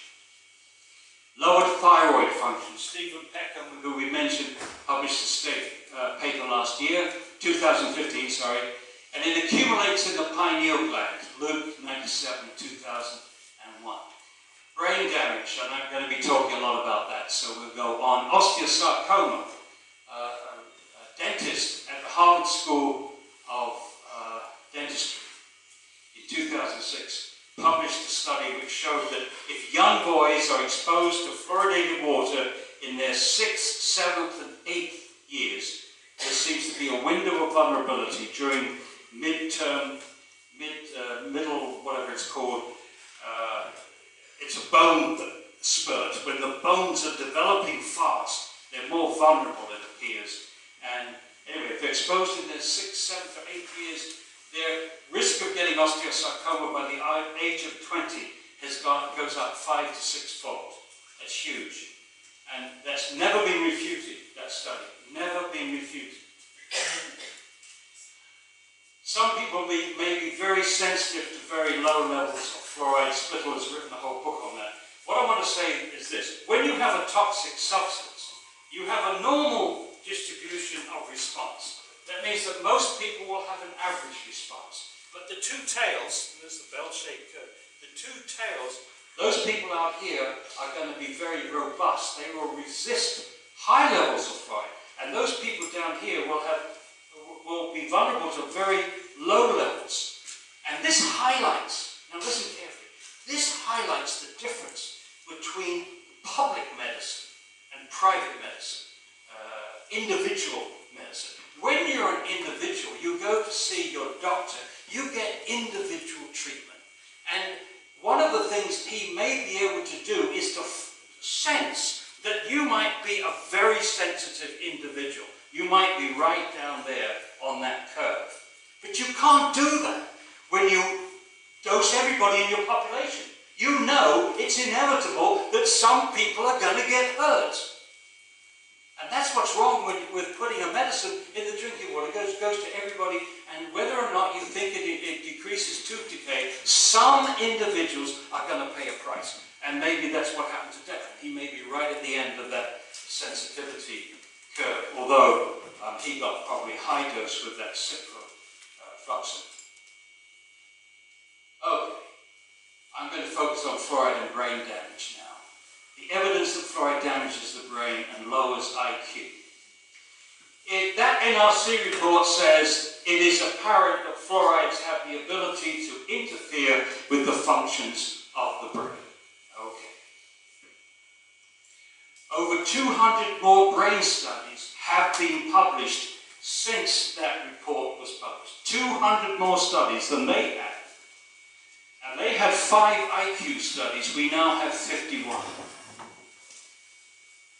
Now in 2012, this really hit the press when a study from Harvard University, which included Philippe Grandjean, who's one of the world's experts on mercury's neurotoxicity, published a meta-analysis of 27 IQ studies. 25 of them were from China, 2 were from Iran. Of the 25 from China, a few, not many, 3 or 4, the source of the fluoride was coal. Some housing in some places in rural China, they heat with coal, they cook with coal inside the houses. The fluoride concentration is quite high inside those houses. But the others, nearly all the others, were over 20, were studies which compared the IQ in high fluoride versus low fluoride villages. Okay. And they published their study in Environmental Health Perspectives, one of the leading environmental health journals in the world. And they acknowledged, these authors acknowledged that there were weaknesses in many of the studies. They would have wanted more information than these Chinese authors gave them. But they also stressed, and this is important, that the results were remarkably consistent. Even though these studies were done in 2 different countries, even though in China they were done over many different geographical areas, and they were done at different times over 22 years, and by different research teams, remarkably consistent results. 26 out of the 27 studies showed an average IQ lowered in the high fluoride village versus the low fluoride village. And the drop was substantial, about 7, 8 IQ points is the average for all the studies. Okay, so that's the big picture of their review. Philip Grandjean said, fluoride seems to fit in with lead, mercury and other poisons that cause chemical brain drain. And here he is again. This is Grandjean and Langevin. Philip Langevin is famous for his concern about the children's health. He's been on government review panels. And they write here, since 2006, epidemiological studies have documented 6 additional developmental neurotoxicants: manganese, fluoride, chloropyrifos, and several others. But fluoride has been added to the list then of known developmental neurotoxins. Lancet. But these IQ studies are only the tip of the iceberg of the studies that indicate the fluoride is neurotoxic. Look, we have over 200 animal studies that show the fluoride can cause biochemical and physical changes in the brain. We have 34 out of 36 animal studies which shows that rodents exposed to fluoride have a decreased ability to learn. Now, there are obviously disadvantages in animal studies compared to human studies. However, the beauty of animal studies is you can control everything except the thing that you're changing. Okay? So you can control the animals, bedding, housing, food, water intake, everything. They're all the same. Everything's the same except the one thing. In this case, the difference is one group of animals gets fluoride and the other doesn't. And the groups that get the fluoride are less able to find the cheese in maize tests. Yes? I'm just wondering, have you done any studies on giving identical twins for genetic variation? That's an excellent way of testing out differences in humans. But we have a problem with going to parents and say, we're going to give one twin something and the other one we're not going to deprive. And the dentist would be jumping up and down and saying, you're depriving this wonderful benefit, this one twin of this wonderful benefit. Okay, but it's a good question and it certainly applies in many other issues have been resolved by looking at identical twins. Experiments.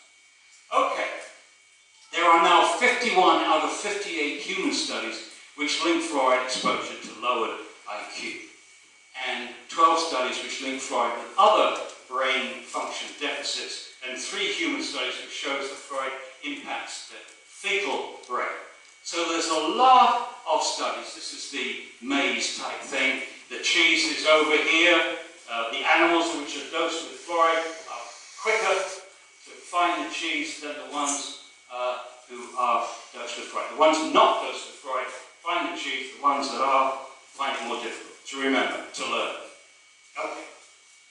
Now my son Michael, who has been looking after our webpage and the health studies published on our webpage since 2 years, he explains the significance of all the animal studies in a way that I think most people could understand. So you can access that videotape on our webpage, fluorideaction.net.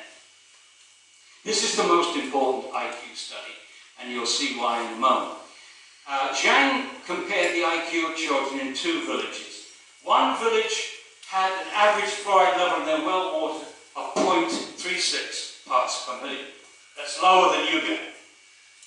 And a high fluoride village at 2.5, which is about 3 times what you get. But Paul, can I just interject there? Most of those children are probably not using fluoride toothpaste. No, these children are not using fluoridated toothpaste and they're not breastfed. So that they lack 2 sources of fluoride, our kids. You mean bottle fed, they're not bottle fed. They're not bottle fed, so they're breastfed, not bottle fed. That's right. Okay. Now, where the change takes place, there seems to be little change from control over here, but between 0.75 and 1.5, that's where we see the lowering of IQ. That's far too close to what you fluoridate, but between 0.7 and 0.8, I think it is in Ireland. So, you know, you've got no margin of safety there. And again, what Declan pointed out, they weren't even using fluoridated toothpaste. So some of your kids are getting more than those Chinese children. I forgot to mention when I mentioned that fact, Paul, that the blood levels that they found in children who were given adult toothpaste and brushed their teeth once a day would equate to ingesting about 1.5 milligrams of fluoride. So if they brushed their teeth twice a day, they would be ingesting 3 milligrams of fluoride. Keep reminding that. That's, you say, brushing your teeth twice a day, 3 milligrams of fluoride? Yeah. Remember that? Because now, okay, I've just said all that. Okay, now we're going to go into a study for which the lead author was Bill Hersey. Bill Hersey, formerly with the EPA, senior scientist at the EPA, and he specialized in risk assessment. And he applied the same techniques of risk assessment to this day. I'm very proud that I'm on this study team too, and so is Zhang, the author of the data that you've just been seeing. Okay. So, he used standard risk assessment procedures to calculate a safe reference dose for fluoride that will protect all children, not just the average child, but the most vulnerable child. Okay, that's what you want, and that's what the EPA has to do, to protect all the people in the population from a known toxic substance. But first, what you do here is you find the lowest dose that causes a specific harm in a well-conducted study, and then you apply safety factors to that dose to find the dose that will be protective of the most vulnerable in the population. And he found, well, first of all, he found the dose that lowered IQ by 5 IQ points in that study. We switch now from milligrams per litre, which is concentration, to the more important dose, milligrams per day. For that, you need to know how much water the kids drink and how much fluoride they get from food. And they add those two together in milligrams per day, and you get the total dose. And so what we found, was that 1.4 milligrams per day lowered the IQ in that study, the children in that study, by 5 IQ points.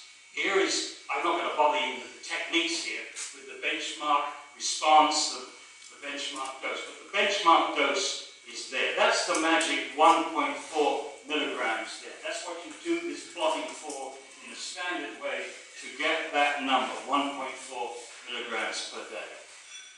And in terms of what dose that is needed to protect all the children in the population, you wouldn't want any child to get the more than 0.45 milligrams of fluoride per day.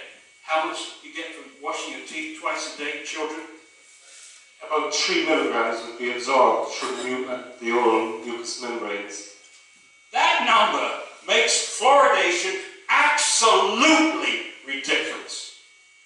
In other words, our kids are getting enough fluoride for the most vulnerable child, not the average, but the most vulnerable child shouldn't get more than that number. And they get that by brushing their teeth twice a day with fluoridated toothpaste. And they're going to get that number from just a few milliliters of water at 0.7 parts per million. How many milliliters would they have to do to say, it's only what, 20 milliliters? something like that? Yeah. Yes, a few spoonfuls. Sorry. Excuse me, is this a permanently lowered IQ?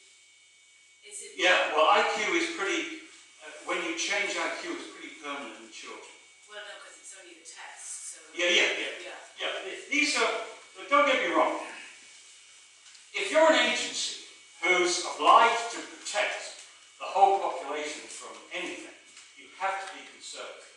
You have to apply these safety factors. And you get a conservative number. That's a conservative number. It doesn't mean if every child gets over that number, they're going to be hurt.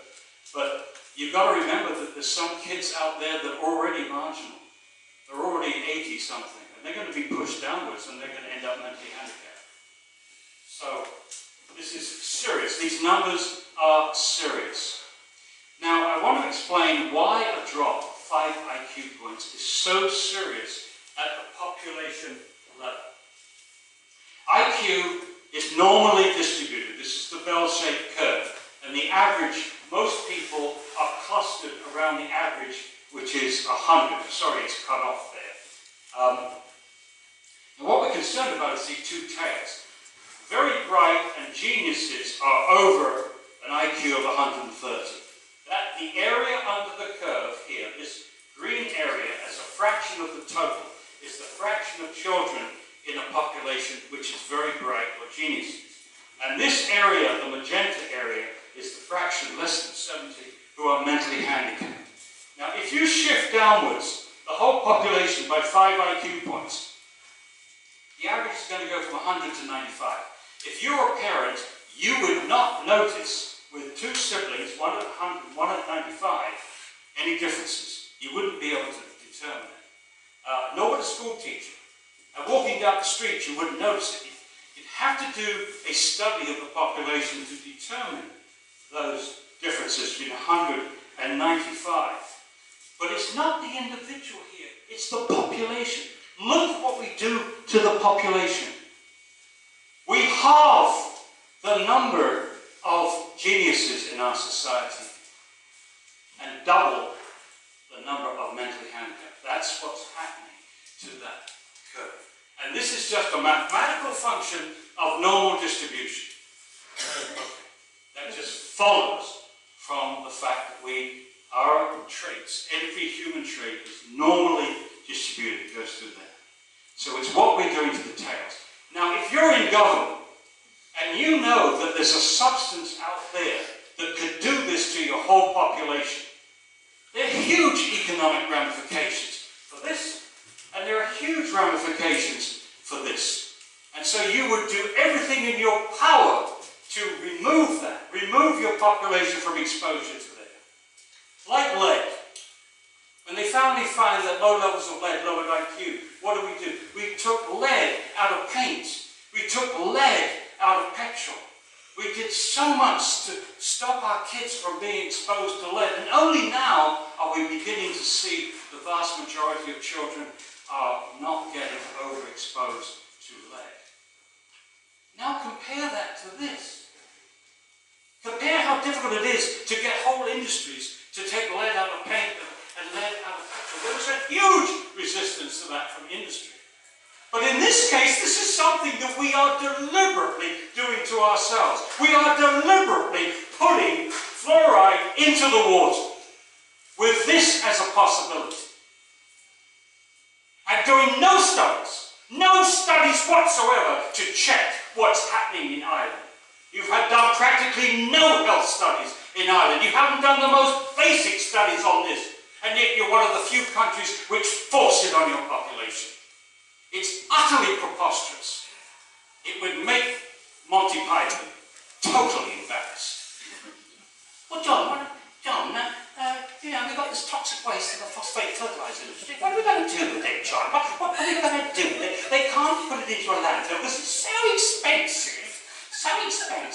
So we can't dump it into the sea by international law. So what should we do with it? Put it in the drinking water. Yes, what a great idea. What a superb idea, Doctor. Okay, so seriously, I'm not saying that even with all those 300 studies that we're absolutely certain that fluoride lowers IQ in children, despite all that evidence. But what I think we have is 300 red flags being waved under the noses of our scientists, our decision makers. So my question to proponents is, where are the green flags? Where are the studies that you have read personally that convince you that you can safely ignore all those 300 red flags? And I keep asking that in presentation after presentation, and they've only been able to come back with 2 studies so far. 2 studies that they cite: a high fluoride, short-term, high-dose animal experiment by Whitford, and an IQ study in New Zealand, which quite frankly was crap. And the reason it was crap is they had hardly no controls. They had about 1,000 children who were exposed to fluoridated water, and 100 that weren't. And of that 100, over half of those kids were getting fluoride supplements, so they weren't controls. So you only had about 50 at most controls in that experiment. So they haven't done pretty well so far, but you can keep trying. When you talk to your MPs, when you talk to government officials, when you talk to anybody, ask them for the green flags.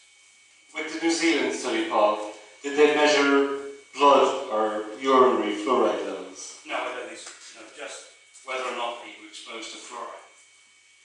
So, as I think we've alluded to already, most countries don't fluoridate. 97% of Western Europe do not drink fluoridated water. 4 countries, Austria, France, Germany and Switzerland, have fluoridated salt. But according to World Health Organization data, tooth decay in 12-year-olds is coming down as fast in non-fluoridated countries as fluoridated countries. So 12 of these countries on this graph are non-fluoridated, 4 are fluoridated. Can you tell the difference between tooth decay in 12-year-olds from the 60s to the present? Is there a clear distinction? Answer, there is not a clear distinction. If anything, tooth decay in 12-year-olds is coming down faster in the non-fluoridated countries than the fluoridated ones. So, we know then that some countries are able to reduce tooth decay without forcing fluoridation on their populations. What are they doing? We have the NEXO program in Denmark, and we have the Child Smart program in Scotland. Just a few words on these 2, and then we're over. Neither program involves salt or water fluoridation.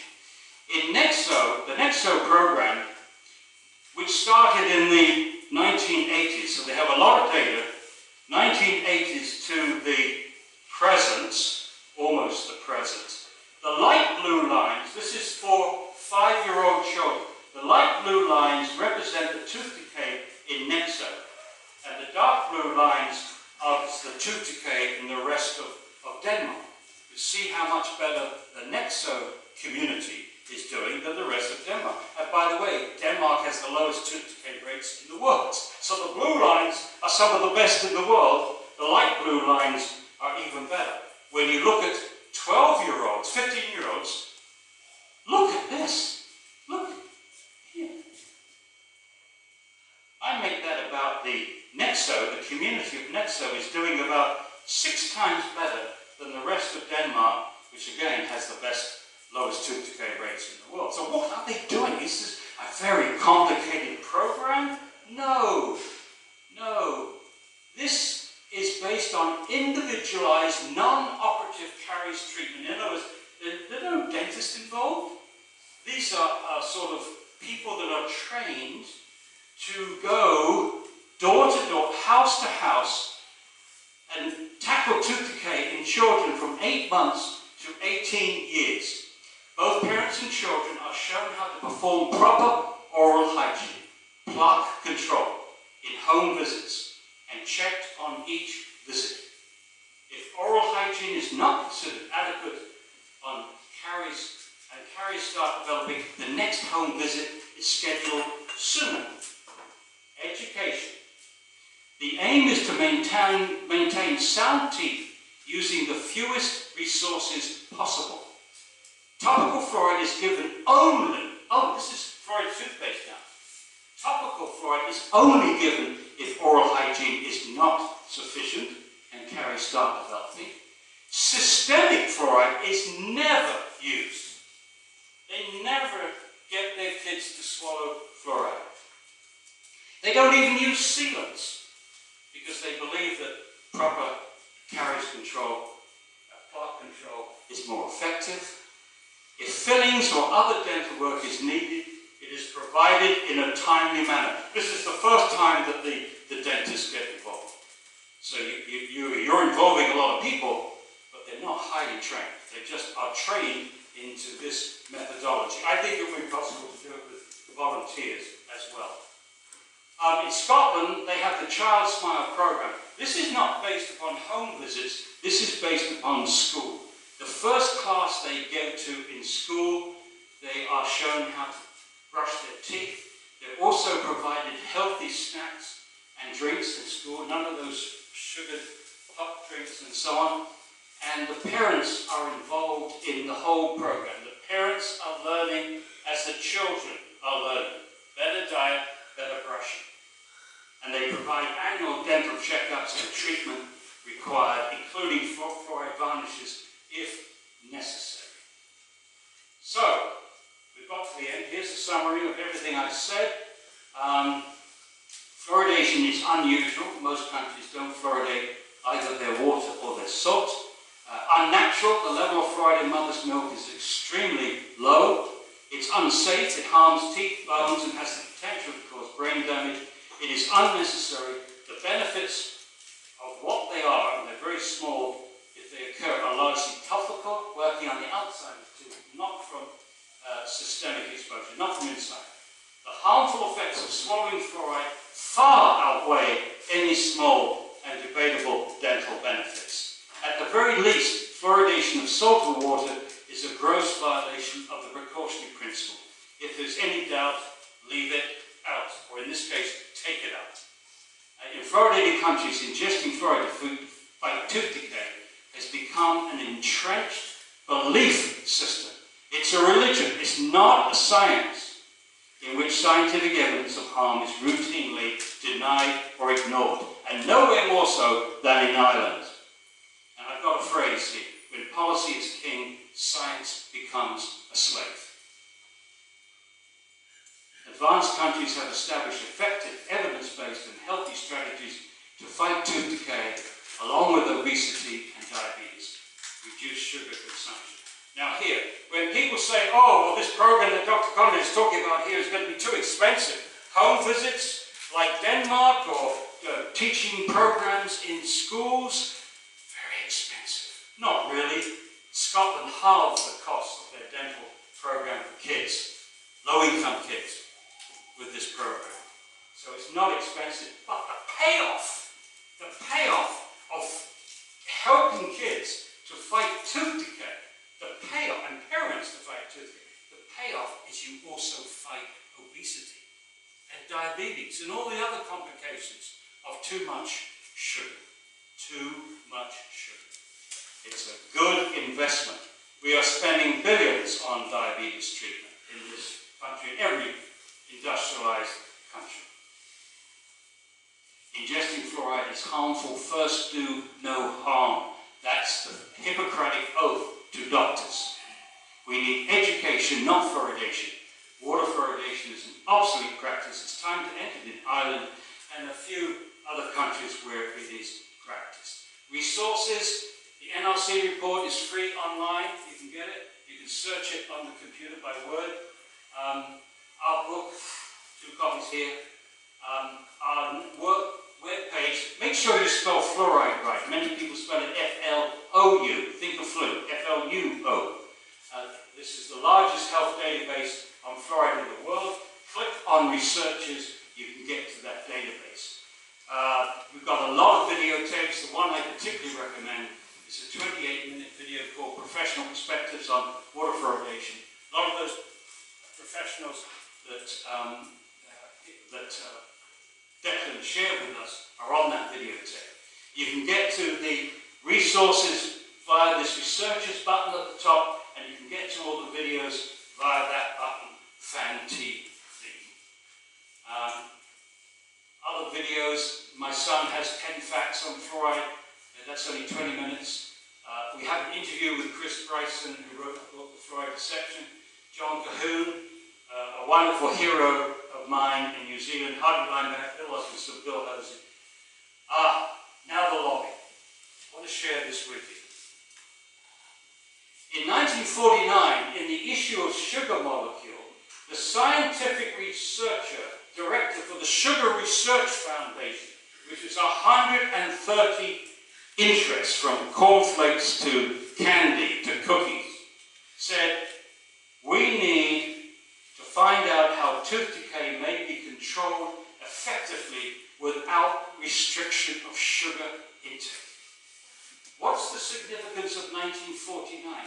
That was 1 year before the US Public Health Service endorsed fluoridation, before any trial had been completed. I'm not saying that one led to the other, but I'm suspicious.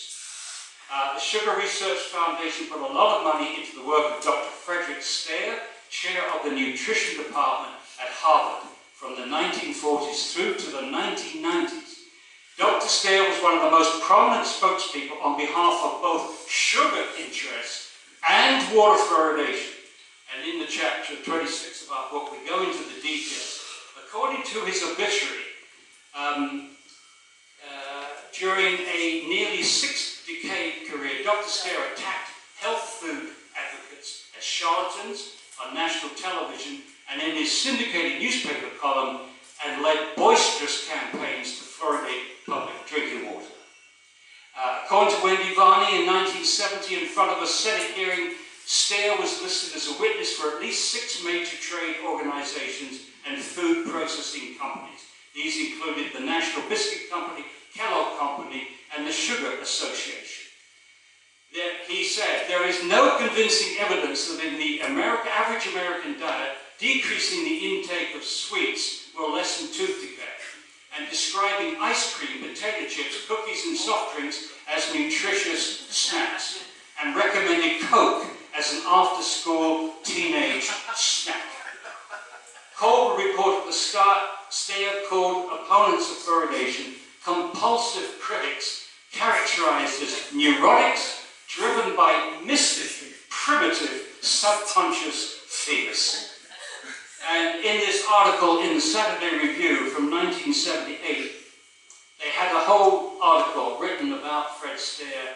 And one of the other claims to fame is that Dr. Steyer attacked Rachel Carson when her book, The Silent Spring, came out, and was quoted as saying, there has never been one medically documented death due to proper use of insecticides. And that's what we're up against. The sugar lobby has been there every step of the way. It's still there. There's another expose article from PLOS magazine that the sugar lobby was working hand in glove with the National Institute of Dental Research, keeping them away from research into sugar and directing them towards research on fluoride. Okay, well that's enough of that. I hope... Encore.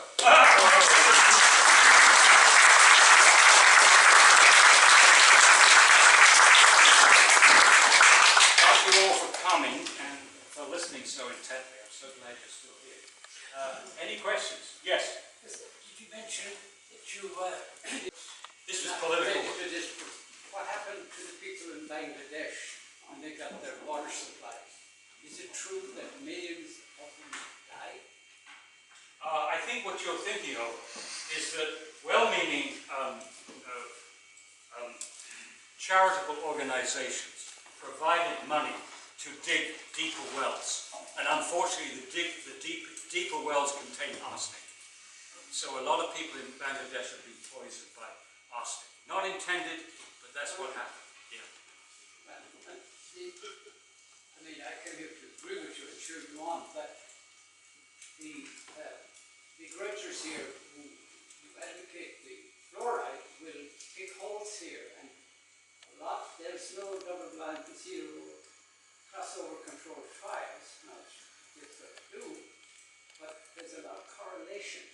Oh yes. And Yeah, epidemiology. May I give an example? example. The children and the IQ. First Yeah. of all, IQ is the most variable test in the world. Right? You can have geniuses in Russia can't even score 70 on it. Yeah. And the definitive works done by Australian colleagues and anyway. So you have that on one side, and you have the C3s and C4s, or the children who have an IQ of 70, and you can't control what they eat, and if they brush their teeth, they're not supposed to swallow it, but they swallow it. Before you answer, Paul, They have no Which toothbrush. came first? In these children, they didn't have any fluoride. But you can't control their environment that way. You can't. They have the same problem with pain. They eat the timber, they do all sorts of things. You can pick all the sense. okay, but just a sec, Paul. Just give it. Just before you I finish. didn't interrupt. Yeah, no. Go ahead. Because of the time and what it is, what we'll do is we'll take a couple of questions. Okay, so Paul will try and answer a few of them together. So can you just? Can I finish? Yeah. Without being interrupted? You are depicting breastfeeding as the panacea for all our rates.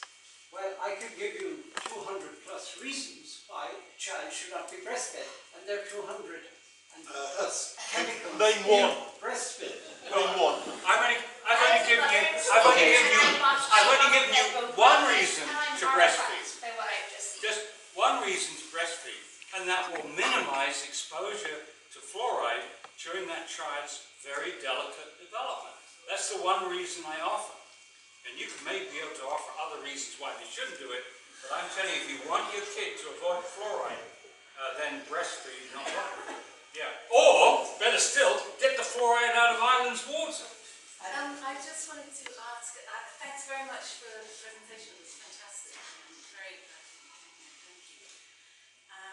What I wanted to ask was regarding the accumulation of fluoride in the body, Yeah. and there were two sort of sides that were, one question came in relation to the children and the IQ, and I'm sure there hasn't been, but it would be great if there was a test that was done with children who had fluoridated water, who were IQ tested, but then IQ tested once they no longer had fluoride in the water. That would be very interesting. But my main personal question was, what kind of substances can we eat or drink, or what can we do to either remove some of this accumulated fluoride in our bodies, or if we're still taking in fluoride, is there any sort of substance? Before we answer that, is there another question? Yes, given that there's a suggestion that fluoride causes problems in the brain, is there any suggestion that it is responsible for mental disorders? Another question, we'll just try and address them all together. Could I just ask something? In that Chinese study, I know, I'm not sure if it's a part of this study, but they actually put iodine in the water in a village with an extremely low IQ, and it raised the IQ levels to a very significant amount, because, you know, going back to your question, you know, fluoride, chlorine and bromine are all iodine oral haloids that disrupt your iodine receptors. Okay. And so when you take iodine, you're then helping to replace the imbalances in the body. I mean, you need to take out those toxins. But, Yeah. We can talk about all these questions. I'm sorry, any more questions? Just curious, can you absorb fluoride through your skin in showers and baths and things like that? Okay, another question? I just was looking at something and I see that fluoride is permitted at 1,500 parts per million in cosmetics. And toothpaste. Yeah, there's about 30 different cosmetics. And any other question?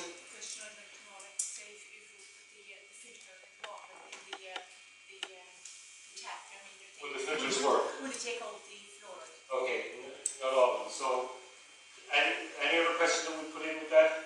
I appreciate the information disclosure very much, and I would like to share some information with you on the same topic and some of the solutions. And Okay, we'll deal with that, the solutions after. We'll just maybe get Paul to One question over here. Would you then sourcing well water, so is it possible filters like through the kitchen where I try to get water in our house, 20 wells around London and Coxley, and try to locate it as often as I have a few times. You get well water in the so you filter the kitchen and comes through the tap as it can. Yeah.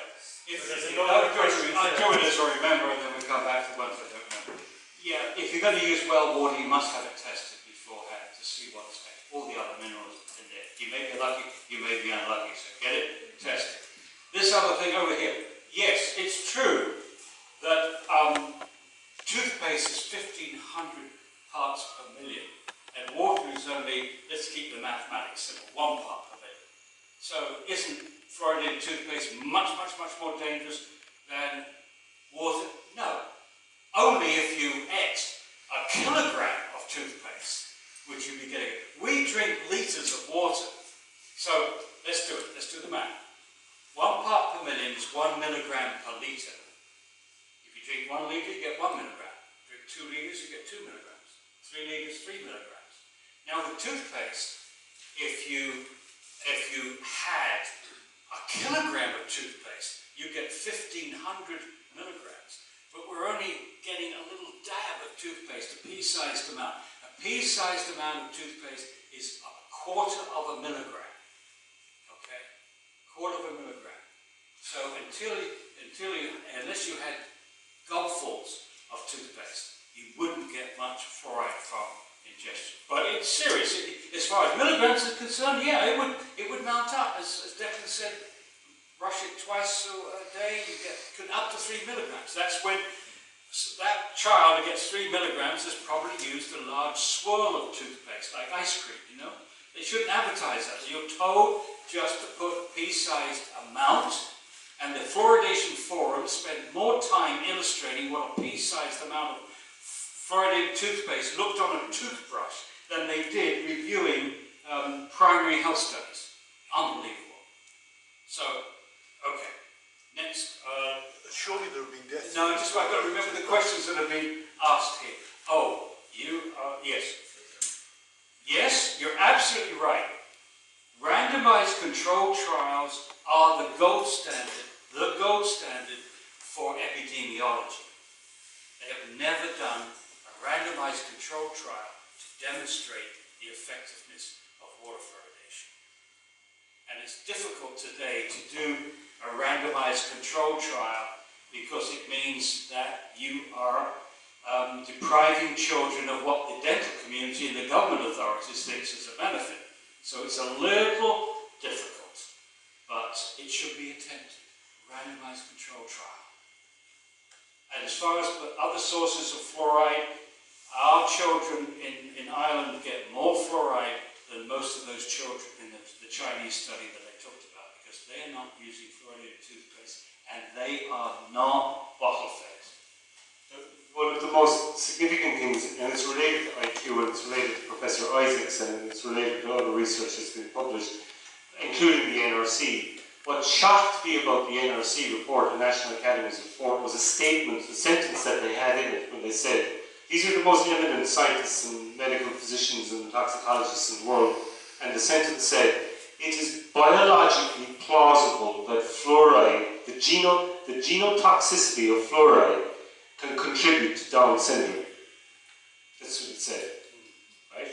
And I read it, and I read it, and I read it, and I went, fluoride is genotoxic, and they're saying it's biologically plausible that it can contribute to Down syndrome.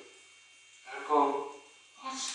Like, if they're saying that, if the most eminent toxicologists are saying this, that it's biologically plausible, and there are many reasons as to why Ireland has the highest rates of Down syndrome in the world.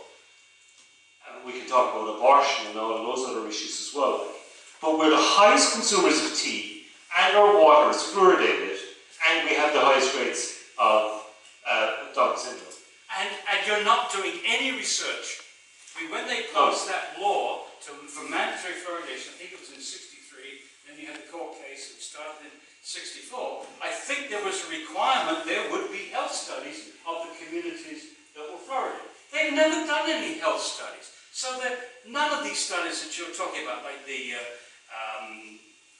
Down syndrome, they haven't looked at that. They haven't looked at IQ. They haven't looked at bone fractures. They haven't looked at hypothyroid. Nothing. And what do they conclude? They conclude the absence of study is the same as the absence of harm.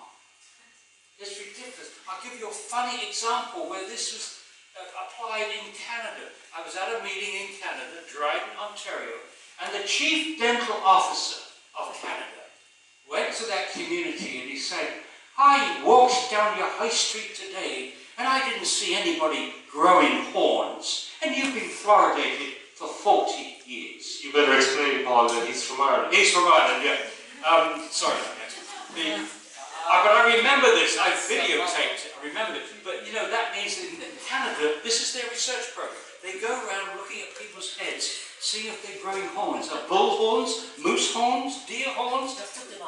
No horns? You're perfectly safe, perfectly safe. It's unbelievable. And we're still going to answer the questions. You've got something to offer? With regard to can you take it out of the water supply, that's what this lady said. Most people think that actually when you buy a Brita filter or something like that, it removes fluoride. It doesn't. There's only one method really that you can remove it from the water supply, and that's reverse osmosis. There's another which is distillation, but reverse osmosis is the only way of getting rid of it. Yeah. I've been distilling my water for 13 years. Simple thing. Plug it in the morning, throw away. Yeah. 2 gallons of clean water. Yeah, distill it. Just do remember. We need to take our own responsibility. Yeah. We need to get responsible ourselves. We're responsible. And we need to tackle the corruption in Ireland. Yeah. That would be worthy. That would be worthy of it. And talking about responsibility, yes, unfortunately, individuals are forced to go to unusual measures to protect themselves from their own government. You are having to forced to do these things because your government is not responsible. Not responsible. Yeah. Why do you think that a group of, like intelligent folk and doctors and politicians, why do you think they all get together and, we need to get everyone on fluoride? Okay. One more question in the back as well. Yes, okay, and I'll definitely answer that, yes. Given the link between the brain and fluoride, is there any evidence that it causes mental disorders? Well, there is such a huge number of neurological changes in children that no one can explain right now. We don't know about why so many children in Ireland and the United States have attention deficit syndrome. We don't know why so many children have other behavioural problems, autism, and this, we don't know about lowered IQ. But we're never going to find out because we're not studying it. The issue as well, as I was talking about with Paul last night, is that there was a study published in a Harvard journal about ADHD and water fluoridation 2 years ago. There's been a whole bunch of studies that have linked pesticide exposure to behavioural disorders in children. But the pesticides that they've identified have been found to cause, when tested with fluoride in drinking water, have been found to cause hypertoxicity. So what you've got happening in the United States and Ireland is that kids are getting the fluoride in the drinking water, and then when they're exposed to pesticides, the toxic response in individuals in this country is far greater than what it would be in, say, France or Scandinavia or those countries. And what really alarmed me a month ago was that the pesticide that has been identified even by the EPA, in the United States, where they're placing restrictions on it because of its developmental toxicity, with mothers being exposed to it in pregnancy and the babies being exposed to it through food and parents as well, like it was used in household pesticides and stuff like that.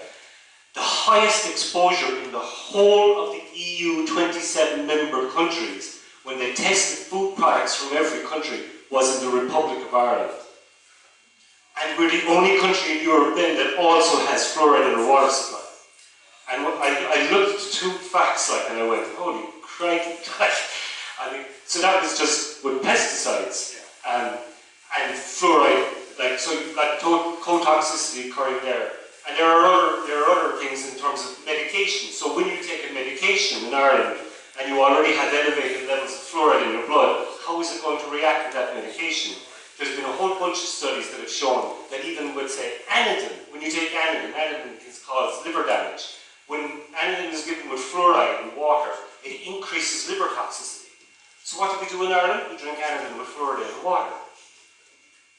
I mean, it's just, it's insane. And that's the most basic drug, like anodine. To answer your question, this is the $64,000 question. It's one that I've been trying to answer for 21 years, ever since I got involved. You'll find an attempt to understand the motivations of these different groups. It's very difficult to know what's actually going on in their minds. But let's try. Dentists. Dentists are only taught one thing at dental school, or two things at dental school. One, that fluoridation is the best thing since sliced bread, and people that object to it are crazy. So they come away with that. Once they leave dental school, they don't have time to study the literature. They're so busy with their practices. And so they follow their professional body. So you only need a few people at the top of these professional organizations.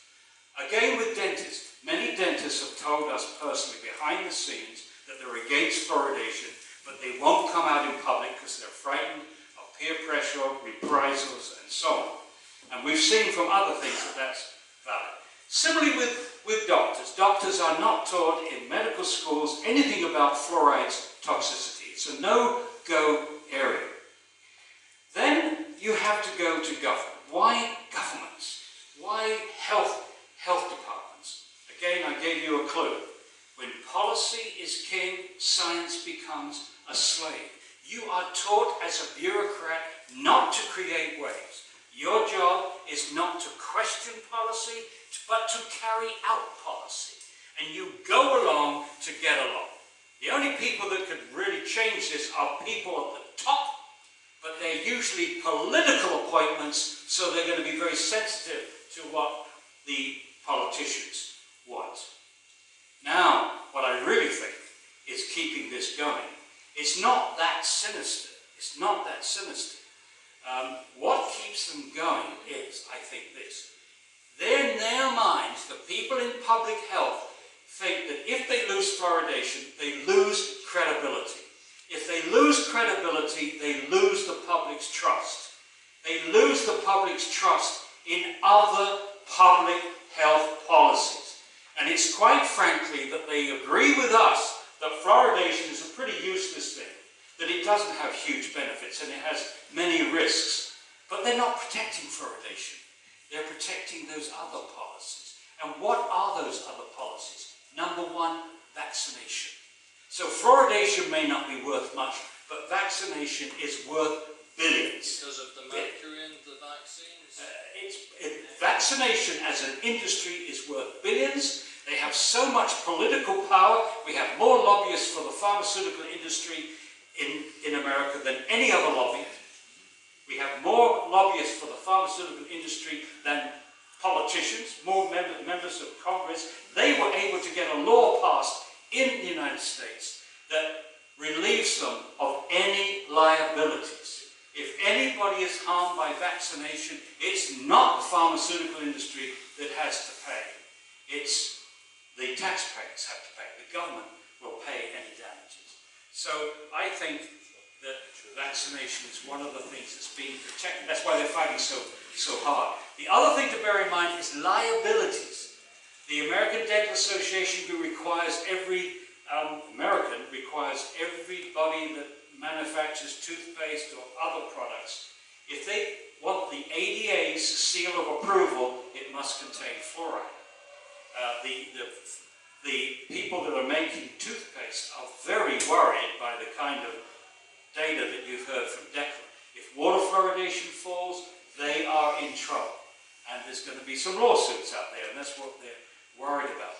You've also got other economic interests. You've got the phosphate fertilizer industry, which is being paid for its hazardous waste instead of paying to have it handled properly. You have the sugar lobby, which is making billions out of people consuming gallons of sugar drinks, etc. So a lot of economic interests and what's it? Political interests. If you look into history, one point which was not as conveniently was the fertility. You are reducing the fertility with using fluor. Agenda 21, you know, from the UN. Yeah, I don't want to go there. I think we, yeah, okay. Thank you. No, just one thing there, Paul, as well. I mentioned to Paul last night that I've been in touch with a medical doctor in California last week who published a study in February this year, and the headline of it was water fluoridation, the missing link in vaccine-induced autism. And the whole paper was about that.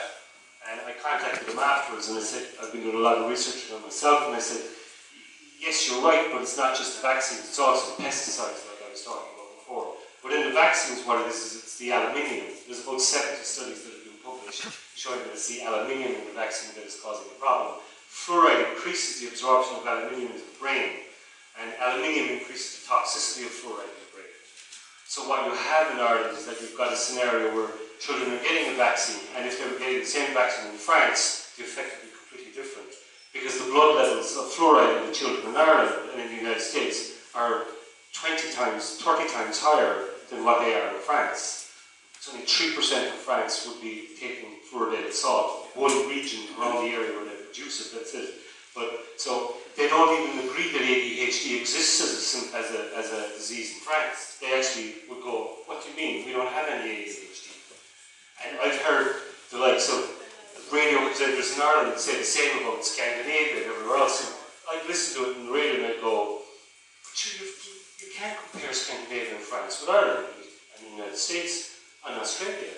You can't do it because the exposures of infants is so profoundly different. but shall we get these things one to three one? Would you just answer my one question? Oh, yes. What can we do about the fluoride that we're taking in? Is there anything that we can do to reduce the amount of the accumulation of fluoride in our bodies? That's difficult. It's difficult. Yes. It's accumulating in your bone. You know that your bone turns over completely within 20 years. So if you remove the source of fluoride, at least you will begin to the fluoride levels in your bone. So it's important for you to know the sources of farms that are supposed to be unpolluted. They're getting levels of 400 milligrams per kilogram. And I said, that's like these levels, we're supposed to be clean. Where's it coming from? And in New Zealand, we kind of follow New Zealand in terms of agricultural policy.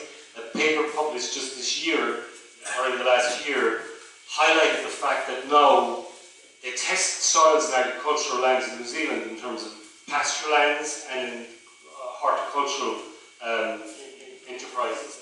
And the soil fluoride levels in nearly 50% of the agricultural pasture farms had now gone beyond the toxic threshold that would cause fluoride poisoning in grazing animals. And it was coming from phosphate fertilizers. And the reason our grass is so green in Ireland is because we apply a huge amount of phosphate fertilizer to our land in order to grow grass for producing milk. And I wrote about it in the Irish Examiner about nearly a year ago, warning, no, it was actually last year for the big agricultural meeting that was on up the country, the Ploughing Championship. I wrote a letter to the Irish Examiner highlighting the fact that while we were having 100,000 people visit wherever for the Ploughing Championship, most of the farmers in Ireland are completely unaware of the fact that the farming practices on which they base their economy on are not only unsustainable, but are leading us over the cliff. Because agricultural soil, once fluoride is in the agricultural soil, it's almost impossible to get rid of. Because it just sits there, it doesn't flush out like other toxins, and it destroys the fertility of the soil, it destroys the soil microorganisms and fungi and other species that are not able to tolerate it. So we've got a huge soil problem in Ireland, and that it's not just, and the author of that study highlighted the fact that, you know, the use of fertilizers has gone undocumented in terms of its impact on soil health. Yes, it has, and I argued in the New Zealand paper that has just been published that the same is true of water fluoridation, because they haven't been monitoring public health. So what we've seen is our ecosystem is being destroyed by it, but nobody should talk about it. and our public health is being destroyed by it, but nobody should talk about it. But we're talking about it tonight, and thank you all for coming.